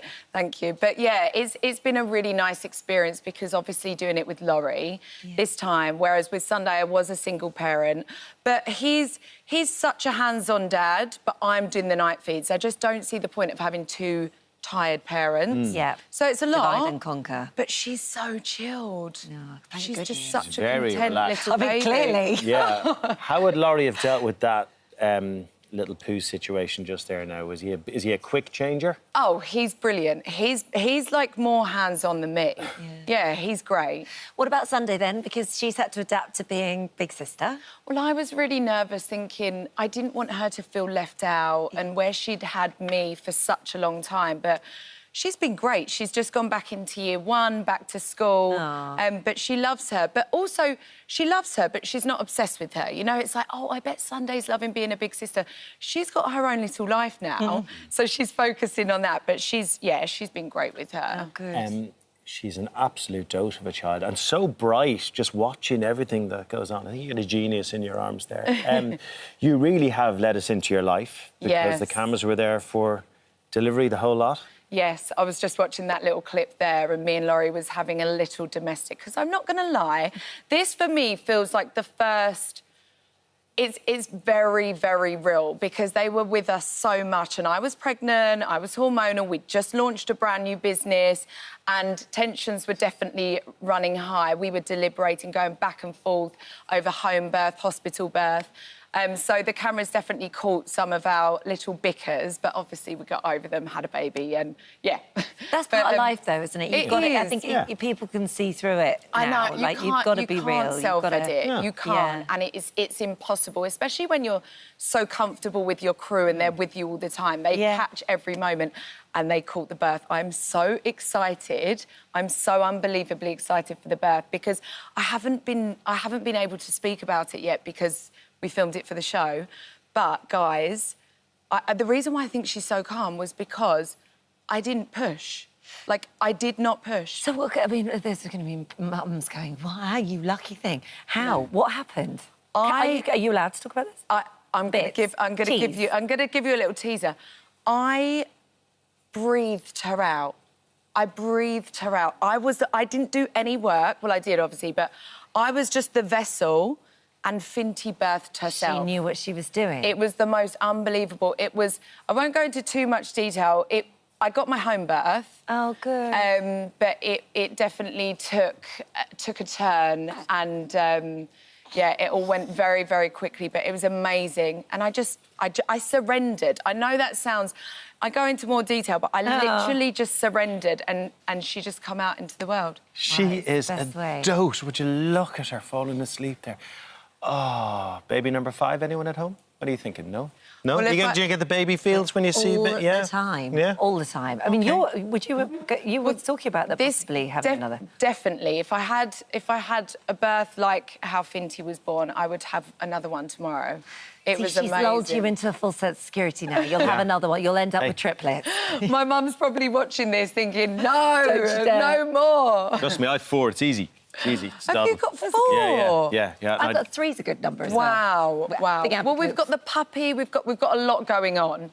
We've got a lot going on. And the wedding, because last time you were here, you were talking about the wedding after the baby, but now you're talking about other babies. I feel like, and the business, is this like in the long grass? I think I want to focus on the business. I want to focus on the children. And, well, you've got 4, you've got 3. I honestly think the more children you have, like, the more... not anxiety, but the more you worry about them. So you're just going to have... I don't know, I think we'll park the wedding. She's off to sleep now. She's just dozing. She is such a good girl. But, yeah, the wedding, I get asked about it all the time and I just think, I've got no news. Like, we're not planning it. We'll probably be, like, in our 70s if we make it that far after you see the next series of all the little bickers that we have. Tell me, we should give Finty a mention because she started school? Sunday. Yeah, she started... Sunday, sorry. Yeah. So Finty's a bit young for school, sorry. Yeah. She's very advanced. Very, very bright kid. She started school, she went back into year 1 and, you know what it's like on the first day of school? You've just got to have this checklist. Thank the Lord for the group WhatsApp, parent group WhatsApp group, because that has saved me so much. You can tell you're only 2 weeks into this. You might not be thanking the Lord. I know. Sometimes it does have to go into the archive, but that group just absolutely saves me because I'm just... Sunday was super, super chilled and she's not a big worrier, but she went in fine. But I was like flapping around, we need this, we need the wellies, we need the... Oh, anyway. Listen, it's lovely to see you and she is absolutely gorgeous. Oh, love your little family. Fern McCann, me and my... no, it's not, it's my family and me. My family and me. 27th, 9 p.m. on ITVB. Thank you. Thank you so much. Oh, thanks for waking up to say goodbye to us. Thank you, Finty.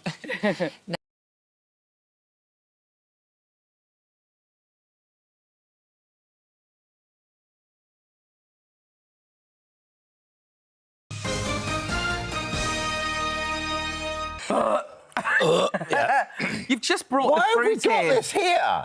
The man himself is here, the man of many talents, Mr. Alan Carr. Thanks for joining us. You made me sound like dog hair. He's everywhere. Do you know what I mean? I know. Love it, though. Oh, let's all try some, shall we? No, I can't try that smell. It's getting me right. It's like literally... Gonna go for some? I don't know. Tell me what it's like, and if it's nice, I'll try it. No, I'm not trying it. It looks horrible.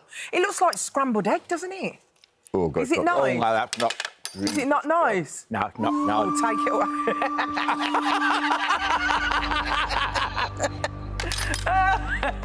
That is awful. That's not...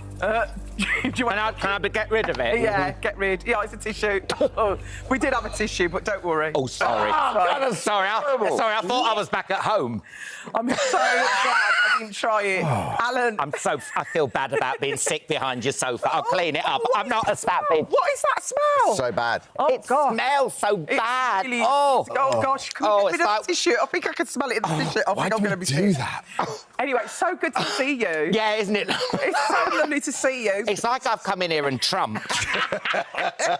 Alan Carr's Picture Slam looks so good. Oh, so much fun. Is it? Yeah. Listen, How does it work? well, OK, it's basically, It's so easy. It's teams of 2, and they are bombarded with images. Yeah. And they have to work out the connection. And it's like, great slot, it's just before Strictly, wholesome family viewing with me. It's absolutely so much fun. And they're ingenious, the little clues and everything. It's so like, have you played it? Is it difficult? Yeah. I didn't want to do any more game shows because I don't know who do you think you are. It. That's the thing, you are so good at it, Alan. So we... Oh, that's sweet. And then I went into the room and I did it, and I loved it. I was just howling with laughter. And you know when you put members of the public under pressure? Yeah. You know, like Family Fortunes, where like, name a bird with a long neck, and they go, Naomi Campbell. You know, it's those kind of things. Name something red, my cardigan. You know, when people are under pressure. Yeah. So there we go. It's just a lot of fun. So you played that, I guess, the Office pilot, did you? When you went in and they pitched it to you and stuff, and you played along, did you think to yourself, yeah, this is going to be a great... Oh, yeah. Dead simple, like the best game shows. You know, because we all watch Eggheads and University Challenge. I don't even know the question. I don't even understand the words.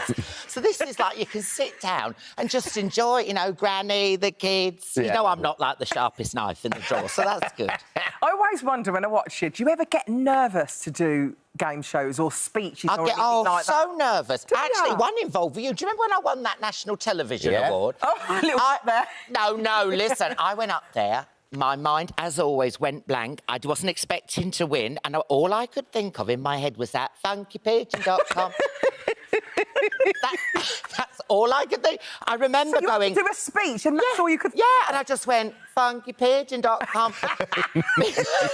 That's your brain. I mean, why? Why brain? I couldn't remember the producers, the amazing writers on Chatty Man, or the man who books The Amazing Get. All I could do was funkypigeon.com. I'm going to get something free from them. Did you say funkypigeon.com when you were up there? As I approached you, I just went funkypigeon.com. And then I remembered something. Because my mind went blank. I'm like that at pub quizzes. I get white noise. I can't remember. But when you do your stand-up, like, do you get blank there, or do you... Oh, I did go blank when I did the O2. I came out and I couldn't remember my first joke. And once you get on the joke, then it's a story. Yeah. So I went, wow. Wow. I'm here. They must get on with it, you know. Remember when Michael Jackson used to come on the stage like that? I was like that. What did you do? And then it came to it, and then because it's a story... Then your brain you're on the... I'm going now. Yeah, you're like you're on the tracks of like a ghost train, and you get it, but I couldn't remember the first one, and people were like, who's he think he is? I'm like, yeah! Yeah! I'm here! I can't hear the... Your brain scream! So with Alan Carr, put Alan Carr on stage. It doesn't matter if he doesn't say anything, because you're just so funny. Oh, you are a sweet. People's person. And how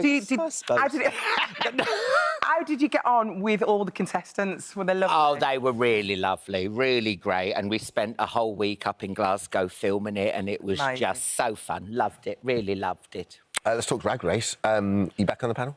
Back on the panel, yeah, all filmed. I mean, every time you think we're going to run out of drag queens, I don't know where they get them from, but every year they're bigger and better and more fabulous. I just love that show because I film it in January and, you know, it's all a bit doom and gloom.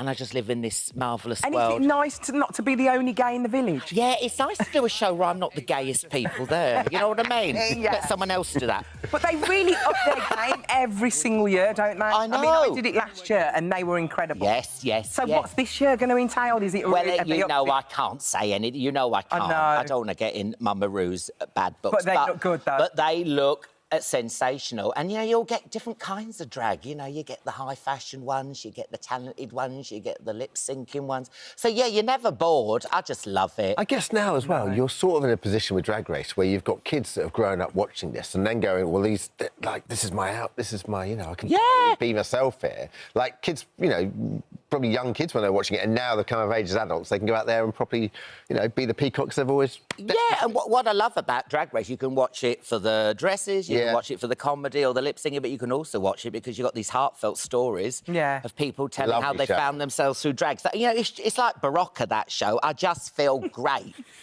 Am I going to get free Barocca as well? Funkypigeon.com.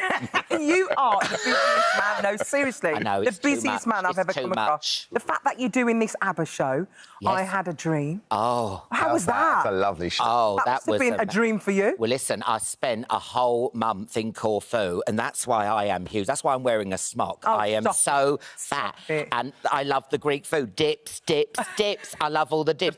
Can I tell you something? This genuinely happened. I was coming back from... This is how I knew. You know when you come back from holiday and you know you've put on a bit of weight? You know the passport thing? Yes. I popped it in the thing. It came up. Multiple people detected. I was like... And then, you know, normally you call them over and say there's something wrong. I just kept shoving that passport, because I can't say, there's a load of British people. They think I'm a crowd. But what do they put... I thought ABBA was here. There's Agneta, Frida, Benny and Bjorn all in one cubicle. So, yeah, so that's when I thought, hey, what do they put in those dips? What do they put in those dips? And what about the Amanda show, Amanda and Italian's Italian that's job? so good. What's going on? You got there? another You do season, another one? haven't you? Another season. We've got a gorgeous house in Tuscany. We're finally finishing it up. There's a And how much is it to buy? Just genuinely a euro. Can anyone do that? Anyone can do it. You buy a house for euro. It's in a really remote part. No one wants to work the fields anymore. You've got these gorgeous rural places. And, yeah, it's just... Yeah, and it's just gorgeous. And you're near Florence, and I saw you in Lucca, didn't I? Yeah, Lucca, Florence and Rome. But it's just people don't want to work the fields anymore. They want to go to the cities and live a life. They don't even want to make any money. They just want to give it away. What happened to, like, that? Where did that show come from? It's such an interesting story. Like, how did the two of you end up doing it on telly? We were doing the DNA journeys, you know, the ITV show, and we were just... There's a lot of downtime, and then I saw this in the paper, get a Euro house in Tuscany. I went, and then me and Amanda did some research and thought, wouldn't that be great? Yeah. So, yeah, we're doing all that. Amazing. And do you get to keep the house, or...? No, we gave it to children in need. Charity. It's about 130,000 euros. That's That's amazing. And with my DIY, I was surprised. Amanda's children. No. Plus, he can pay to have his eye fixed, so it's wonderful. Listen, we're so excited about this new show. Picture Slam starts this Saturday, 10 to 6. Yeah, a lot of fun. You'll love it. BBC One. Make sure you watch it. Hang on now, before you let you go, Interior Design Masters, you believe what... You met one of our very own team there, didn't you? Abby, our very own Abby. Yes, yes! Did you? There she is. She came to see my show at Hackney Empire. How you doing, Abby, love? Oh, all right, Bab. Back in the day. Wow. Our local Brommy there. That's a nice show, that as well. Yeah, it's good fun. Oh, do you know what? Can I tell you about that Mamma Mia show? Yeah, go on. I did press for it, and the one wanted to know, I actually started crying to the journalist because I was so excited about doing that show. Because I pinch myself sometimes. I love the fact that you're just still so grateful and happy. Oh, I know. Well, I'm very lucky, but I said, I can't believe I'm going to Corfu for a month to film the ABBA show. And he's like... But honestly, because I just can't... I can't believe it sometimes. Late night the night before. Yeah. I've just finished my second bottle of rosé and I got emotional. Thank you so much. Thanks, darling. We'll be watching Picture Slam, won't we? Which begins Saturday, 5:50 on BBC One. Thanks, Al.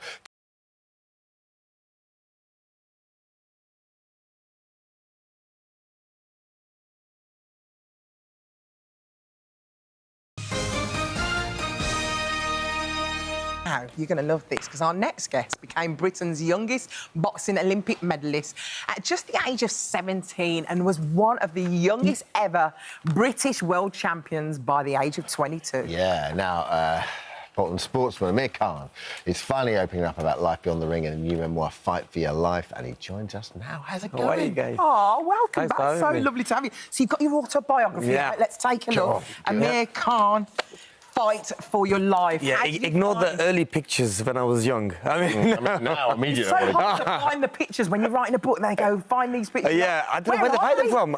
They've sent me some pictures and I was like, don't you dare use that one. Don't you dare use that one. So I cancelled a lot of them. But when I was writing the book, it was amazing, honestly, talking about my past and some things that you forget about. You know, how hard training camp was and how hard it was when I was up and coming and...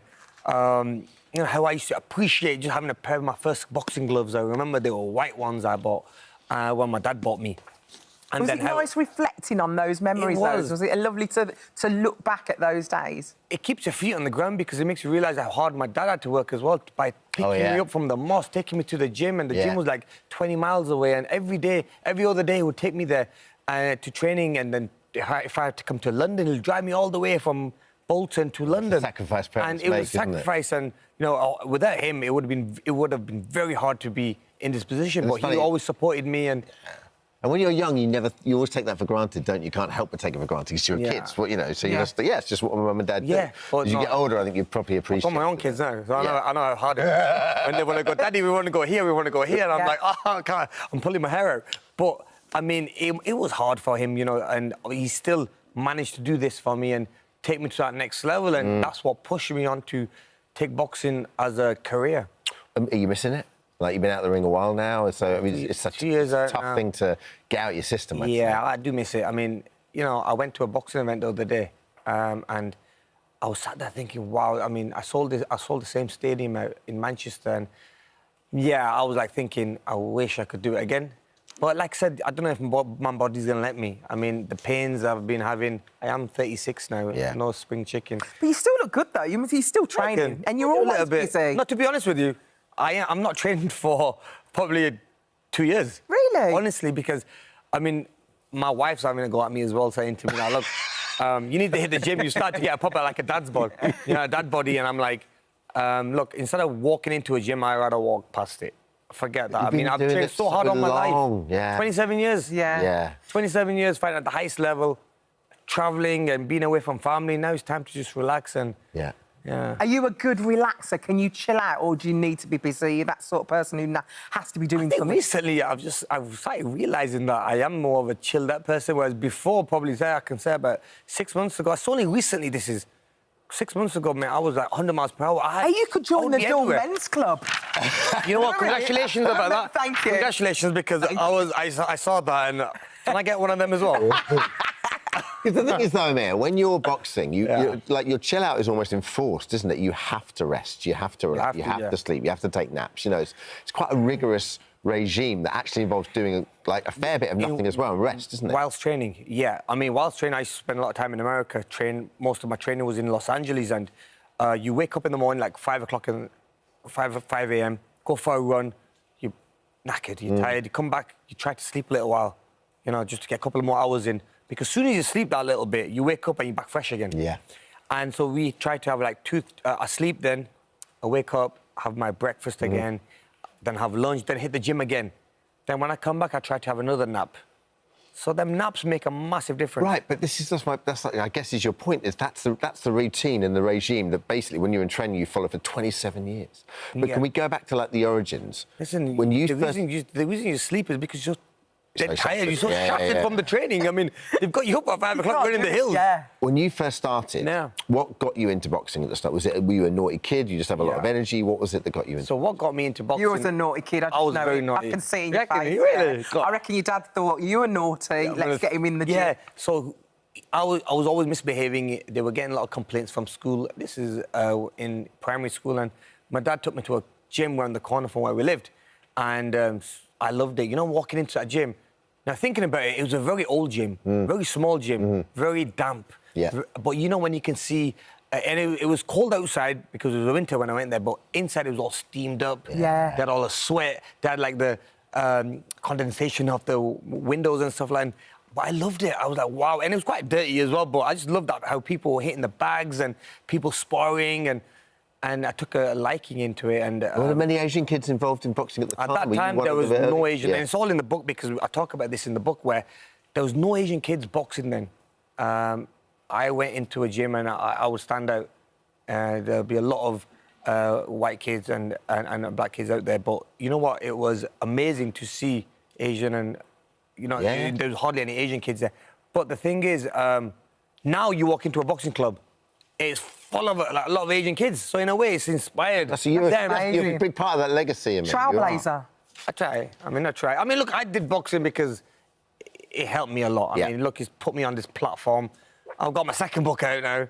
You're a reality TV star. I mean, it's opened up the doors for so much, hasn't it? I know you've got your own business that you're setting up for weddings and things like that. And the fact that you've done At Home with the Khans, that literally blew up and everyone loved it. Yeah, Meet the Khans is a massive success, and God's been kind. I always thank God for, stay humble. Because you have to stay humble, have my feet on the ground, and that's why I love going around. I say I have my own Amir Khan Foundation. That keeps me busy as well. Now boxing's finished, I can focus more on my charity stuff. So I go around doing different things, helping different projects around the world.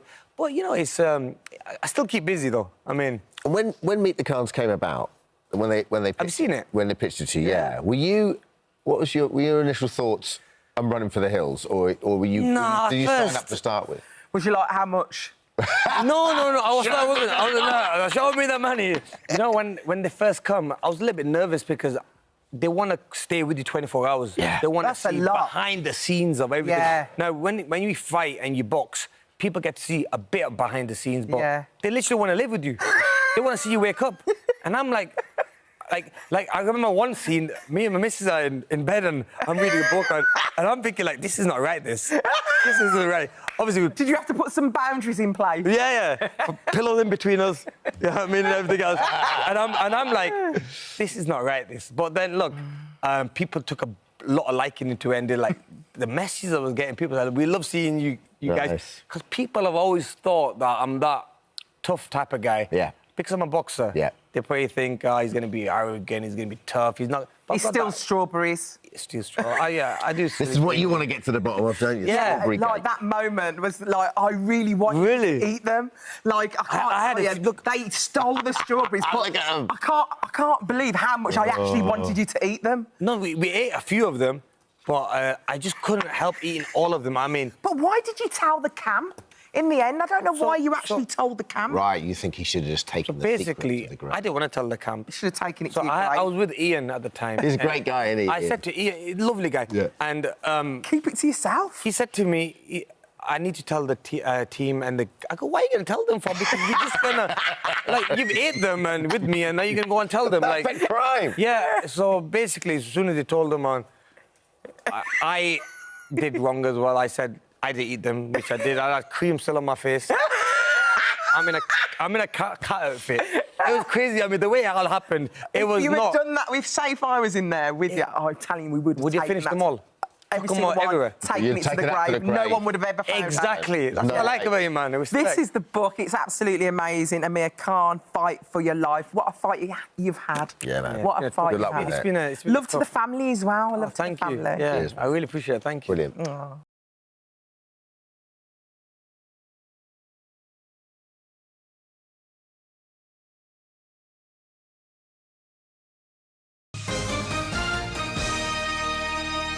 She's one of our favourite guests of all time. And finally, Miriam Margolyes is back on the sofa. Yeah, she joined us today as she prepares to share more stories and revelations in her latest memoir, Oh, Miriam, which we've got a copy here. And we will be talking about the pictures inside in a little while, but you... The Vogue shoot. Look fabulous. You look so gorgeous. It took 20 people to make me look like that. I bet it didn't. You look incredible.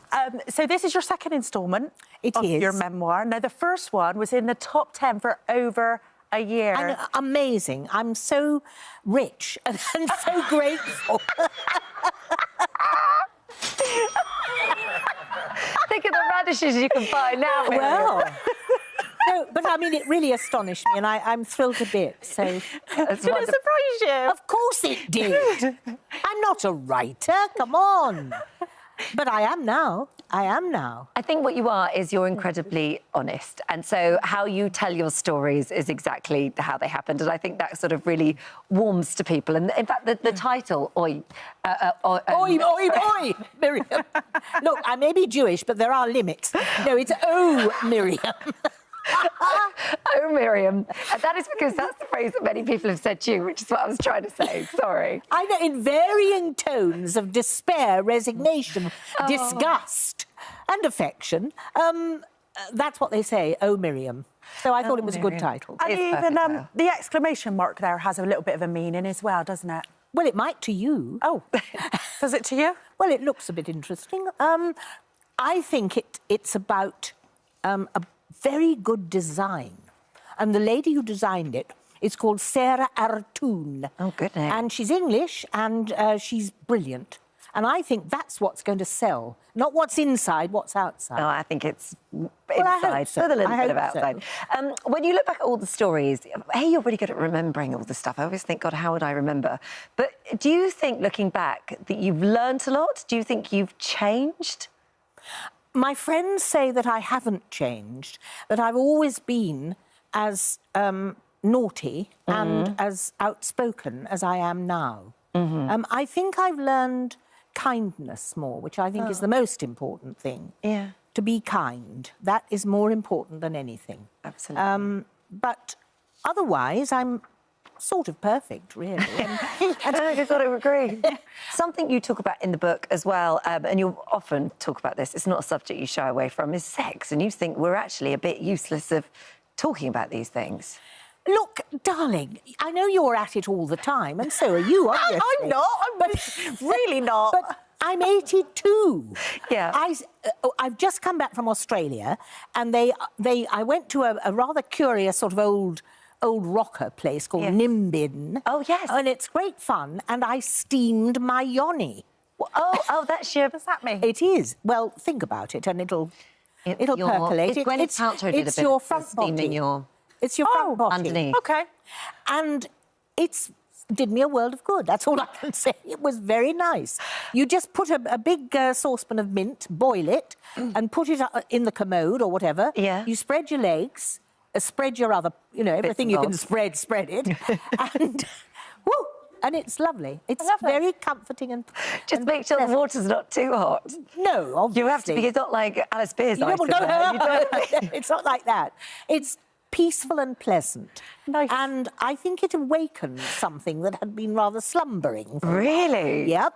But on the whole, sex is not for me now. I like to remember it, I like to talk about it, advise about it, but it's not all there is in life. There are other things more important. Like affection and so on. And radishes. Like radishes. You do like bottoms, though. I mean, so much so that you dedicated an entire chapter to, I think, the joy of bottoms. What is it about bottoms you like? You can reach them. Yes. And they're friendly. They're not... if a man, flies his tackle around, it's scary. But bottoms are not. They're friendly and affectionate. Little peach, like two little radishes. That's what... Well, I've never seen... No, if they're red like that, there's problems. Is it true that Daniel Radcliffe had to actually warn people about your bottom? Well, he said that I farted. Never. I don't believe it. It's true. Oh, OK. But there are other things to me than farting. Not a lot, but there are. And by the way, I've got a 23-city book tour. Oh, yeah. There's an extra performance in Oxford because of crumbling concrete. Oh, no, not that again. Yeah, so they had to cancel a performance, and it's on the 26th of September, Tuesday, at the New Theatre, the town where I was born. Oh, so that's a really special one. It is. We're going to, and also tickets, I think you've sold out in many places. I've sold out everywhere, so this except in Oxford, because it was a new performance. Can we talk about Vogue? Because when I saw it, it just made my heart sing. I was so happy for you. And look at you. You're a Vogue cover star. You just look gorgeous. How did that happen? And how did you feel when you see that now? I thought it was a hoax. My agent contacted me and said that Vogue had written to them and said, would I be on the cover of the Gay Pride issue? Yeah. Because I'm an elderly lesbian, which anybody knew, they asked me to be on the cover. And so they prettied me up a bit. And what does your partner, Heather, think about your Vogue cover in your book? Has she read your book? No. Oh. She won't read it. Why? Because she's in it. She doesn't want to. She's shy. She's a well-behaved 80-year-old. Right. And she doesn't want all our silly nonsense. They say opposites attract, don't they? Well, she's been my love and rock, and I adore her. I absolutely do. And I'm grateful that we're still together after 54 years. That's amazing. You're very lucky to have that I love am in your life. indeed lucky. I am indeed. You're also very lucky. No, I don't think it's luck, actually, because I think you created your own luck on this one. But you are busier than ever right now, aren't you? I can't believe it. Yeah. I've never been so popular. Yeah. So I don't know why. I mean, I've always been the same person, but suddenly everybody wants me for things. So I'm doing a film in New Zealand, a film in Australia, another documentary. Yeah. I've just finished a documentary in Australia. Well, long may that continue, because we love you. We've loved having you on here today. Apologies again. I'm so sorry if I was no, rude. It's fine. I'm so sorry. It's fine. Don't worry. Don't worry. But this is the book. Good luck with the tour. Yeah, please buy it.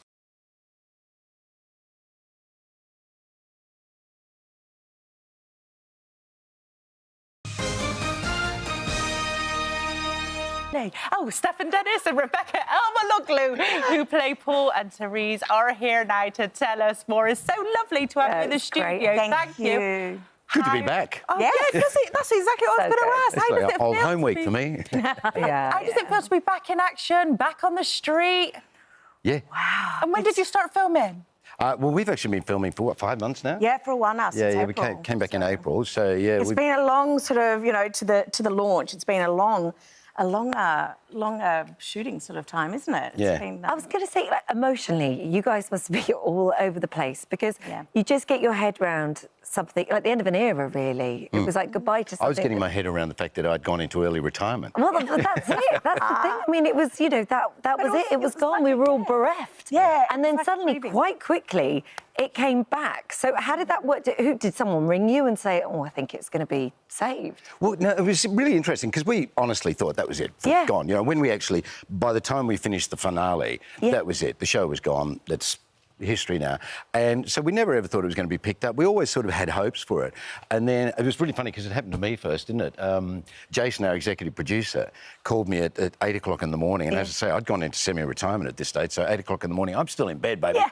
And he went to me and said, oh, I just thought I'm in the area and I thought I'd pop in and say hello and have a cup of coffee, and I've got a gift for you. And I said, this is weird. Okay. What's going on? Weird, but anyway, I'll run with this. And he said, yeah, no, I've got a picture that I've had under the desk for ages, and I want to drop that around. He did. He came round with the picture, and then he dropped the bombshell. And I was like, jaw on the bench. And he said, but you mustn't tell. He said, I'm going to go around, I'm going to tell Fletch, Jackie, Ryan and yourself first. And he said, don't tell anybody. So poor old Becky, you know, she's ringing me going, what's going on? What's going on? I'm like, and you didn't know. Well, there were sort of whispers on the cast group thread one evening, and I was like, oh, this is rubbish. Put the phone down. And about half an hour later, I was like, oh, sort of the curiosity got the better of me, and I turned my phone, and sure enough, there was a message from Jason, our executive producer, saying the show's back, and, you know, and of course, you know, I just assumed that I was part of it, so I got really excited. And, well, you had to be. I had to talk him in, but, you know. Yeah. But Jason rang me very early the next morning and said, look, you know, it's happening. We want you. Yeah. And so I was like, right, because I'd packed up my life from Melbourne, sold my house. It was hard for you, yeah, because you'd done the whole move back. Yeah, so we had to, get our head around, you know, because we grieved, and it was like, we really did, you know, put, you know, it to bed, and then... But it was amazing, because we did, you probably know about it, we did the tour at the beginning of the year. Well, this is the big farewell tour. It was the farewell tour, and all of a sudden, by the time we got to it, it was the, hey, we're back tour. Big celebration, which is a nicer way of doing it. It was. There was a lot less tears. Yeah. And Amazon have brought it back. Yes. But it was your fans that would not let you go. I mean, your fans saved you. They had a petition. Absolutely. How many signatures did it get? I think it got up to 70,000 signatures. Yeah. Absolutely unprecedented. I don't know. I'm speaking out of school here. It's probably he's not on social media, so he wouldn't know. But it's I do not know of a show that's and not just been brought back from the brink because of popular demand by the fans, but also it's come back bigger and better than ever. That's the thing that's amazing about it. Yeah. But our producer Jason, I mean, he really is such a hero. I mean, he never gave up. And we've got a lot to thank him for as well. But, you know, at the end of the day, it was the fans. Yeah. Definitely. Well, you've got the fan business. Immediately, you've got an audience there, which is lovely. But so let's talk about how it's going to look, because the new series got new faces. Misha Parton from the OC is joining. Fabulous. Guy Pearce is returning. Lots of sort of old fans like me are very excited about that. He loved it, didn't he? When he came back and did the final scenes, loved it so much that didn't want to go. No, and God bless him, you know, he just slotted straight back in. Oh, he was amazing. It was, there was no, you know, I Mr. Hollywood. He was just in the green room with all of us and just walking around the corridors. I mean, I knew him from back in my home and away days. Yeah. He played my boyfriend in the show back then. So it was lovely to catch up with him. But he was amazing. No, he's a good guy. Yeah. Excuse the pun. Nice to have it back. Nice to have it back for you as well, I bet. And, Stefan, can we expect all the usual tricks from Paul? I mean, successful businessman, money laundering scams, 6 failed marriages, countless affairs. The list goes on and on and great on. humour, but he's sort of mellowed. Is he still quite evil, or is he a mellowed evil person now? I think the fans would be very upset if I came back too mellow. Yeah, right. Oh, he's back. He really is back. And I don't think Therese would love him as much. No. Do you think that's the bit she likes? Oh, I Yeah. The edge. She likes a bad boy. That's a bad boy.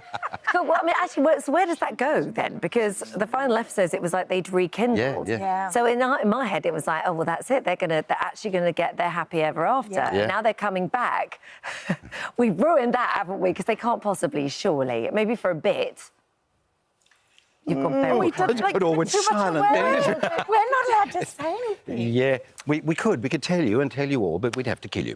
But the path to true love the drama continues, shall we say? Say again, The sorry. path to true love is not a smooth one. No, yeah. because it's fairly well known now that the show takes a 2-year jump forward when we come back. Yeah.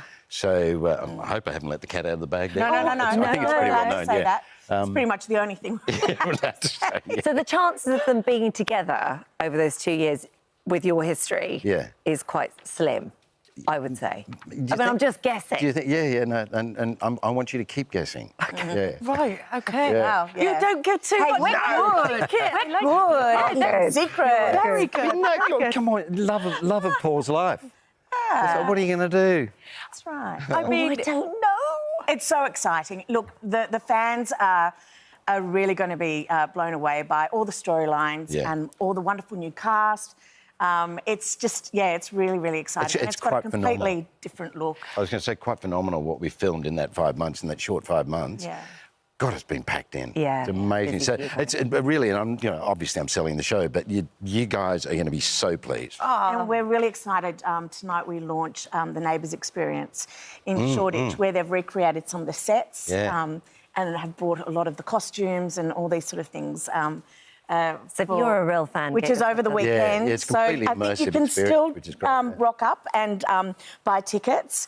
I know they sold out very quickly, but tonight we're really excited to launch it. Oh, brilliant. Yeah. And your characters are total fan favourites. What do you think the best thing about playing your characters are? What do you love most about your character? You've already said it. I love playing Paul because he is such an unpredictable villain, and he's loads and loads of shades of grey, which is good. For an actor, it's a good character to play. A lot of layers. Because he's been like that over the years. And also you've got so much... What's lovely about playing him for such a long time is there's so much history there to go back on. Not how many actors actually get to do that with a part. They just don't. And that's the thing where we're really lucky, being actors on a regular show, is that we are given the most incredible storylines all the time, and very different ones. So even though we're playing the one character, we get to play all these incredible stories. And you don't get a chance to be bored, do you? No time for that. Viewers can also watch old episodes of Neighbours on streaming platform Freeview, launched in 2022. So if you want to go back and watch all the old ones, then viewers can also make watch sure you that. Make sure you watch episode 7000. That's my favourite. Yeah. Are you making that up? No. Wait, actually, watch episode 7000. You'll see why. Why? I'm actually going I don't know. Let's just say there's a few nude cast members in it. Is there really? That's not necessarily why it's my favourite, but it's the story around one it. you could find. Right, got it. We've all got it. Neighbours will premiere Monday the 18th of September on Amazon Freeview, and everyone's very excited to see it. It's so exciting. Thank you so much for having us. Thank you. So great to be on. Good to see you again. Good, lovely to be here. Nice to be back now.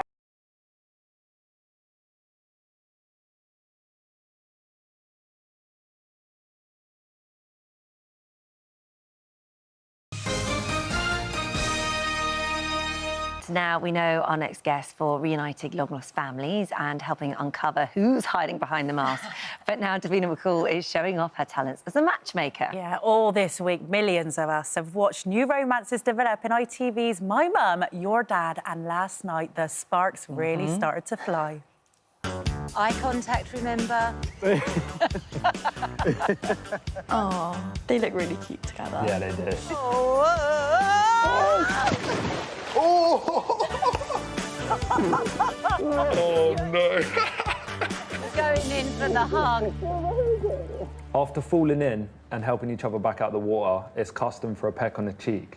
Oh. Guys, I think after falling in, it's only custom to have a little kiss on the cheek, isn't it? Oh. That was really cute. That's good, they didn't even hesitate. There's something about him that I find attractive. Definitely some playfulness.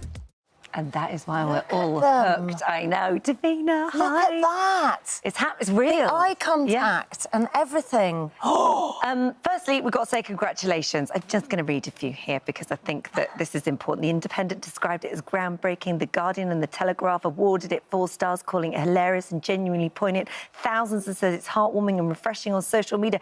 You don't hear stuff like this anymore. You must be so pleased because you championed this from the get-go. Yeah, I mean, I do feel like sometimes midlifers, in terms of kind of advertising or commercial things, we get largely looked over or ignored. And I think that that is old-fashioned thinking because when you look at midlifers now, we are completely different to midlifers maybe from 1 or even 2 generations ago. Yeah. But dating in midlife, you know, sadly, divorce is quite a high statistic. And I don't know what the statistic is, but a lot of people end up alone in midlife. Dating apps, we're not very good at those. Or you might go on a dating app when you've just split up for someone for all the wrong reasons. But actually, there will come a point where you think, I want to come home to someone. You know, I want to hold hands with someone at the end of the day, or I want to watch TV with someone. It's just sharing your life. And Elliot, last night in the show, he came downstairs in the morning, and this is one of the dads in the retreat, and he said, oh, it's like Christmas. I love waking up to all these people because it's lonely when your kids leave home. Yeah. And if you're not with someone, it's tough. It is tough out there, I'll confirm that. Josie! She always comes out in a time in need. Every time I go for a little dark spot in my life, Davina, you always pop out from somewhere. Like you're like my TV auntie. I was saying it in the green room earlier.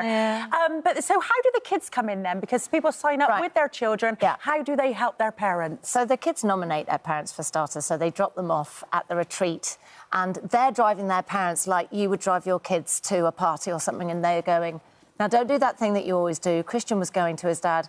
Don't fall too fast. You always fall too fast. I mean, Clayton did fall way too fast first day. Yeah. Hilarious. Or, you know, don't be embarrassing. Or leaving Roger for Jess. Roger is, and the one you quite fancy, Josie. Roger...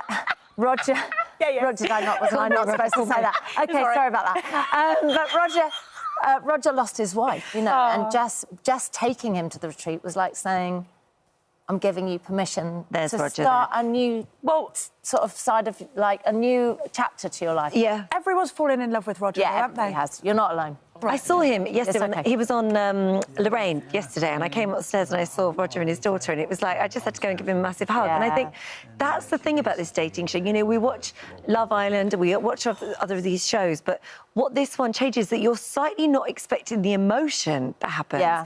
You know, last night there was a Yvonne with the who just completely crumbled, and it was tough to watch. I mean, what I like, I love Love Island. And Love Island has a very important place on telly. Oh, I'm obsessed. And it's young, and we're all obsessed with it, and we love it. This is what's good about this is it's different. You can love both, right? So there's no prize money, there's no cameras in bedrooms, and there's no real career at the end of it. What there is love, potentially. But it is heartbreaking because we all get to midlife. You can't get to midlife, as you're experiencing now, without baggage. Yeah. You will come with heartbreak, you will come with grieving, you will come with anger, walls. You've built up all these walls.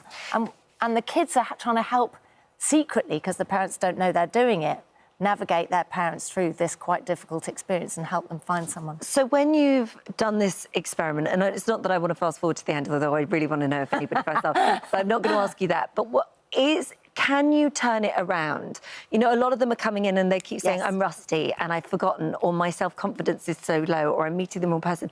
Is that possible? That's such a good question. Thank you. Well, it is scary, isn't it? You think, I've built all these walls up and they're never going to come down. And you can turn it around. You know, you can get to a point where you think, I'm not going to ever let anyone in because I've been so hurt. But actually what we showed was, with a bit of work on yourself and with nice friends around you, they've all become friends. Yeah. With nice friends around you to help you take those bricks down and show you that you're safe, you can change and let someone nice into your life. Yeah, good. And because there's no prize money, is you get the emotion behind it, you know, do you find that there's no games? There's no games and there's no kind of, how am I going to look? Like, nobody cares. So they all arrived looking absolutely amazing in their show clothes. And then what I love, the next morning, they'll come down to breakfast. No one's got any makeup on. No one cares. Everybody's in their kind of bare feet, just walking around the kitchen. So it is real. Tonight, things get a little bit juicy. Yeah. We've got a clip from tonight's episode, so let's have a little look, shall we? Hello, everybody. I mean, it was quite expected that there's going to be a guy at some point. It's Roger. Martin, nice to meet you, Roger. He's a good-looking guy. Whilst it's great to have new people in the house, it changes the dynamics, and that always shakes things up a bit. Monique, nice to meet you. You need to get down low. My mum's eyes lit up as well because her first thing was, I want someone that is 6 foot and up, even though she's 5'2". Oh, yes. I mean, he's next level 6 foot and up. He's like 6'7", 6'8". He's a big man. Ex-basketball player, pro. Okay. I like him. Martin. Yeah. Martin is lovely, but he's such a kind of big bear. But it's interesting how his height sends a couple of the guys, like, he's quite powerful because of his height. Right. So Clayton, you know, he's the one who falls hard and fast. He's a bit like, hang on a minute, what am I going to do? I've got to kind of get in there. But then his children are there helping him along the Yes. way. Would you leave your kids in front of, like let them choose? Yeah. You know, we had a discussion, me and Michael had a discussion with our kids. Who would you let choose? For me, it's Tilly. She's not too emotional. Sensible. She's quite hard. She's hard on me. She knows me very well. Is she the one that's Chester most wouldn't like be able you? to watch. I'd say Holly's... I'm very like all of them. They've all got a bit of me, but, yeah, probably Tilly would make the decisions. Good decisions. But I'm not doing that.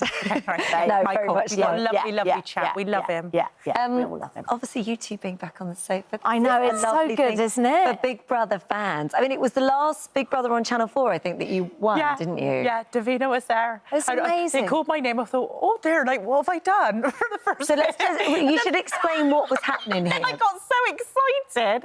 I started doing the running back. I think they might have a clip of it. Oh, God, let's see it.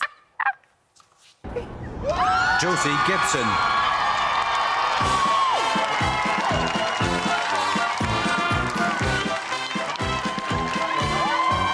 It's your first housemate, Josie! I was there at your birth.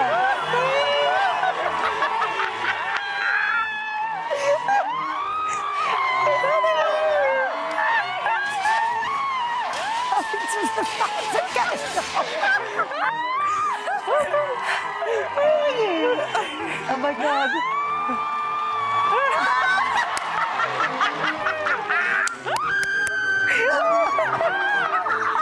I couldn't believe it. They were all calling my name. They were all calling my name. I thought, what can I do? Yeah.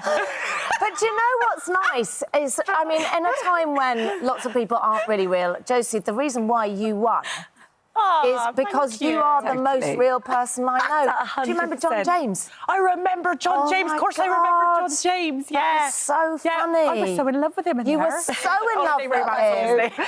So obviously we know it's coming back in a different form. It's going to finally be here. I mean, I was a massive Big Brother fan. You were my favourite forever and always. I mean, this is such a great format, and I'm so pleased it's coming back because so many other formats are scripted reality.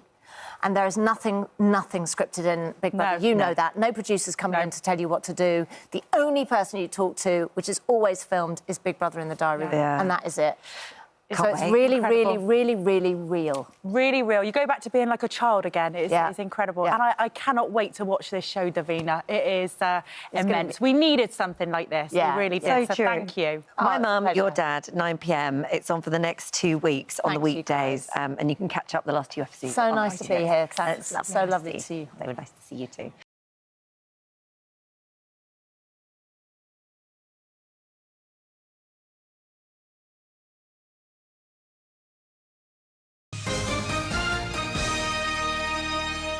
We are back in the kitchen now, and over the years, many celebrated chefs, bakers and cooks have shown what they can do on our hobs. Yes, but I think this is the very first time in this morning history that a Welsh tenor has taken command of our kitchen, fresh from his Celebrity MasterChef victory when Evans is here to cook for us. And apparently he's got lots of flavours for us to go compare. Brilliant. Sorry, Wyn, No, I had to. It's brilliant. It's another £2.50 for me. I'm really happy, right? Hey, a big congratulations to you. Thank you so It couldn't have gone to a lovelier man. Oh, you're so sweet. Thank you. Your kids must have been very proud of you for winning that. It's a tough competition. Yeah, it was really hard, actually. It was like a lot of time. But the kids are like, how on earth did you do that? Because you just don't cook that at home, Dad. Do you not cook at home? Well, we used to in lockdown, we used to have Posh Thursday, you know, where you do something swanky. But, yeah, no. I mean, this, though, right, this came as a result of... We've all been there, right? Saturday night, you've been to the football, you've been to the rugby, or you've just been out, right? Yeah. And you're there, shall I have a curry, shall I have fish and chips? Well, I devised this dish, right, which is both. So it's a curry and fish and chips, right? So here, I've just got some lentils that I've had just soaking in water. I've got to say, these chips are unbelievable. And the lovely Miriam Margulies is over there eating a chip right now. And I can't repeat what she said as she described it, but let's just say she said it was flipping good. Are they delicious? To that effect, yeah.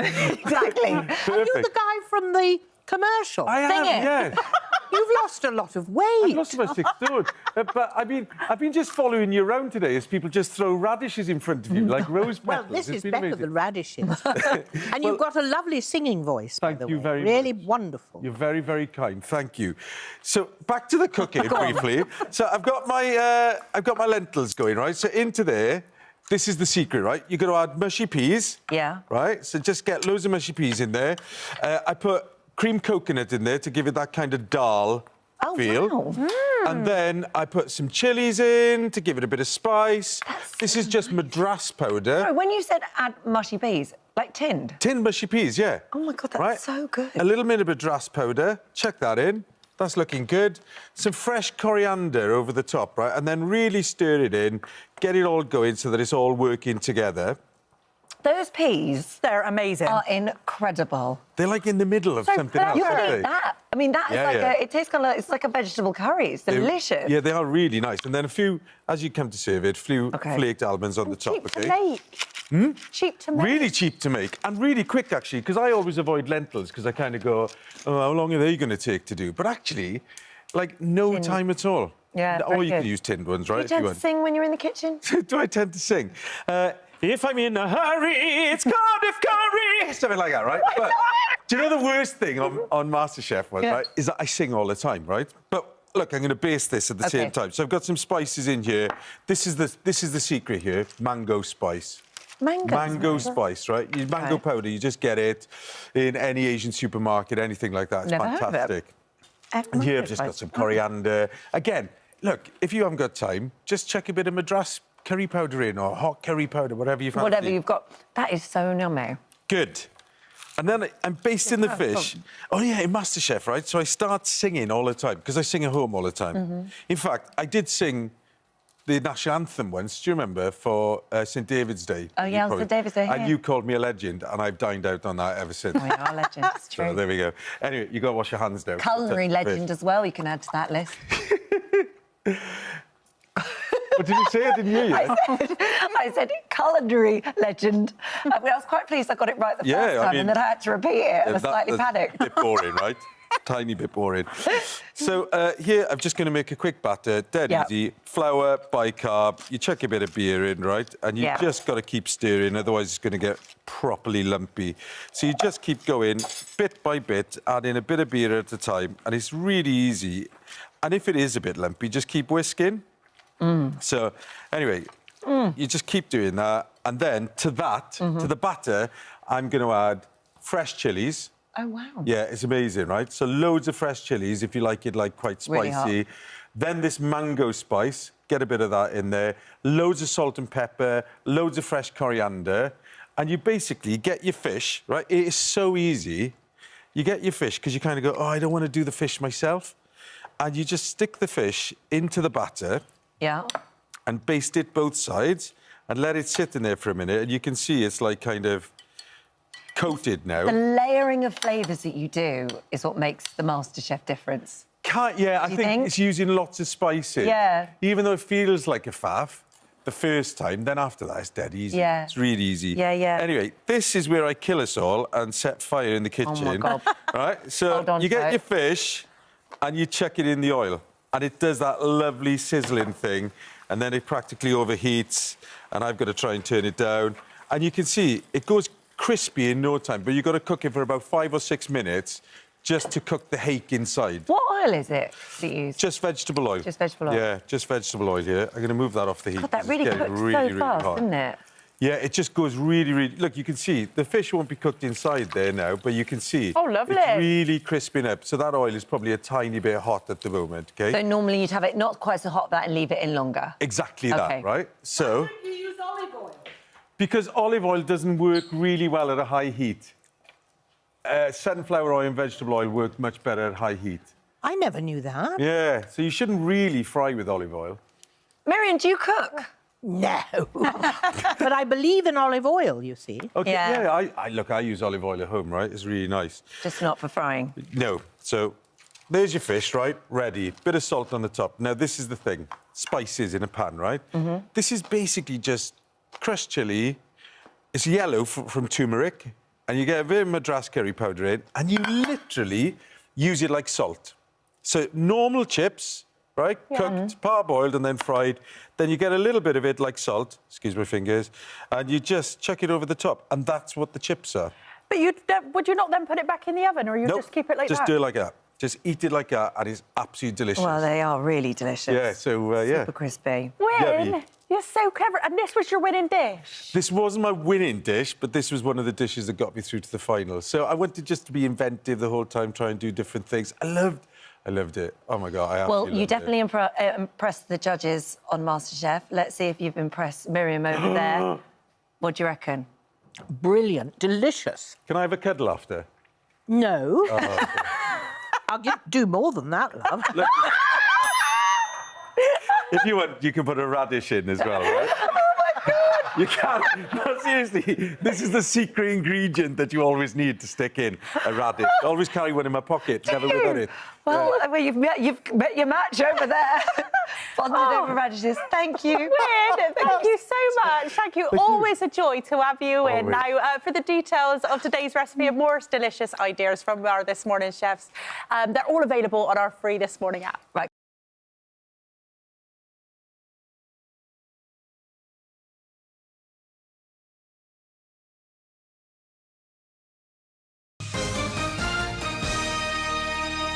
Never seen it.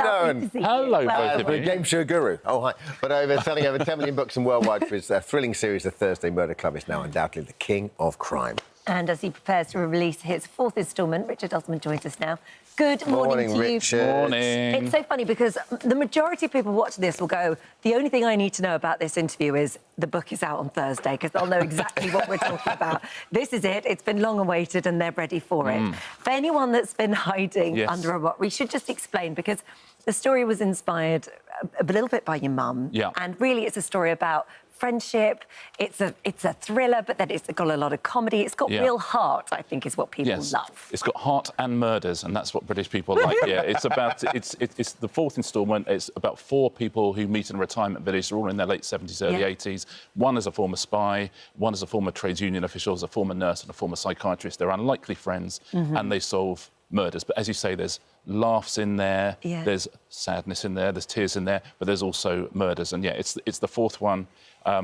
I think it might be the best one. I'm certainly incredibly proud of it. It's quite emotional, this one, but still, you know, it's still the same people that we know and love. But it's going great. You're so prolific, because I think it feels like a heartbeat ago when I interviewed you last, I think, on the radio for The Bullet That Missed. So how long did this one take to write? Has it been in a locker for a while? And and where did you want to take the characters with this one? Well, I do one a year. That's the idea. You sort of bring one out in September because, you know, I'm from a TV background. So if you do something people like, you want to, you know, people would like it if I brought one out every 6 months, which I can't do because it's, you know, they do take a while. But I absolutely love the 4 characters. And this one, I really put them through the mill. There's drug smugglers, there's art forgers, there's romance fraud, there's all sorts of things going on in this one.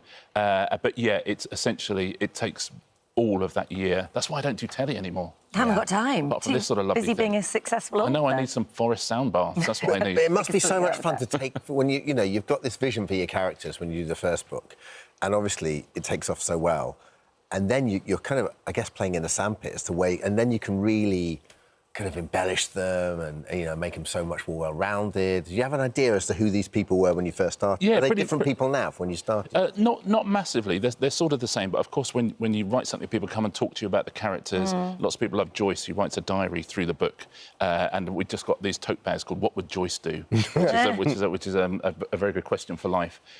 So you know, I tend to find myself identifying more and more with one or other of them. So Joyce is sort of like my mum. I'm a bit like Ibrahim, who's very sort of stats-based, quite nerdy. Ron, who's a trades union official, is a bit like my grandfather. So you know, I kind of knew them, but taking them, giving them new adventures, and seeing how people respond to them is a real treat. Well, we see a different side to Elizabeth. So Elizabeth, in all the other books, you know, sort of ex-spy. You know, she's one of the most dominant characters, really. And then this time you see her husband, Stephen, and he's been suffering with dementia, and a large part of the plot is actually looking at her story from that viewpoint. Yeah, exactly. I mean, I have a lot of fun with these characters and the joys of their new adventures, and so I try and tell the truth about it as well. And when you're in older age, you're around grief a lot. Dementia is a huge thing. Both my grandparents passed away and had dementia for a long time before they died. And so Stephen, who's Elizabeth's husband, right from the start, he's had dementia. I've tried to write it about him as genuinely as I can. And the Alzheimer's Society, I was talking to them. They said if you've met one person with dementia, you've met one person with dementia. Everyone experiences it differently. Every family experiences it differently. So I've tried to write it as honestly as I can, and so far people are responding to it in a very, very positive way. And he's such a wonderful character, Stephen. You know, and you see how much life he has, and there are emotional parts in this book that people are responding to in a good way, I think. And you're resting the series for a while. Then. Yes. So already you've got the next series lined up. What can you tell us about that? That's the idea, yeah. I think by the end of this book, they need a year off, so I'm giving them a year off. They will come back, I promise you that. They're not going anywhere, they'll come back. The next one is about a father-in-law and a daughter-in-law. The father-in-law is a small-time investigator who lives in the New Forest, who doesn't want to go anywhere. He just likes looking for lost cats. He doesn't even want to go into Southampton, right? He's done with all of that. And his daughter-in-law is a close protection officer who looks after billionaires and is always on private yachts and in, you know, Dubai and the Bahamas. And she gets in trouble, and the only person she can send for is her father-in-law, who does not want to be on a private jet. He really, really doesn't. And so the two of them sort of join forces as a detective agency. Quite nice for you to start something new and kind of meet some new characters. Exactly, kind of scary, but it's scary? It's lovely. Well, it must be scary when these have been so successful. Yeah. So people are always going, oh, what's he got now then? Can he do it again? And it's like, well, you clearly love doing it, which is a bonus. Exactly. You have to change, though. You know, you have to change before people get bored. You have to kind of do something new. And, you know, I did want to write about different... You know, there's certain things that the Thursday Murder Club can't do. You know, they can't really jump out of helicopters and shoot people in warehouses, right? Whereas in this new book, you know, much more sort of Da Vinci Code type vibe to it, where actually there can be a lot of adventure. Have you finished it?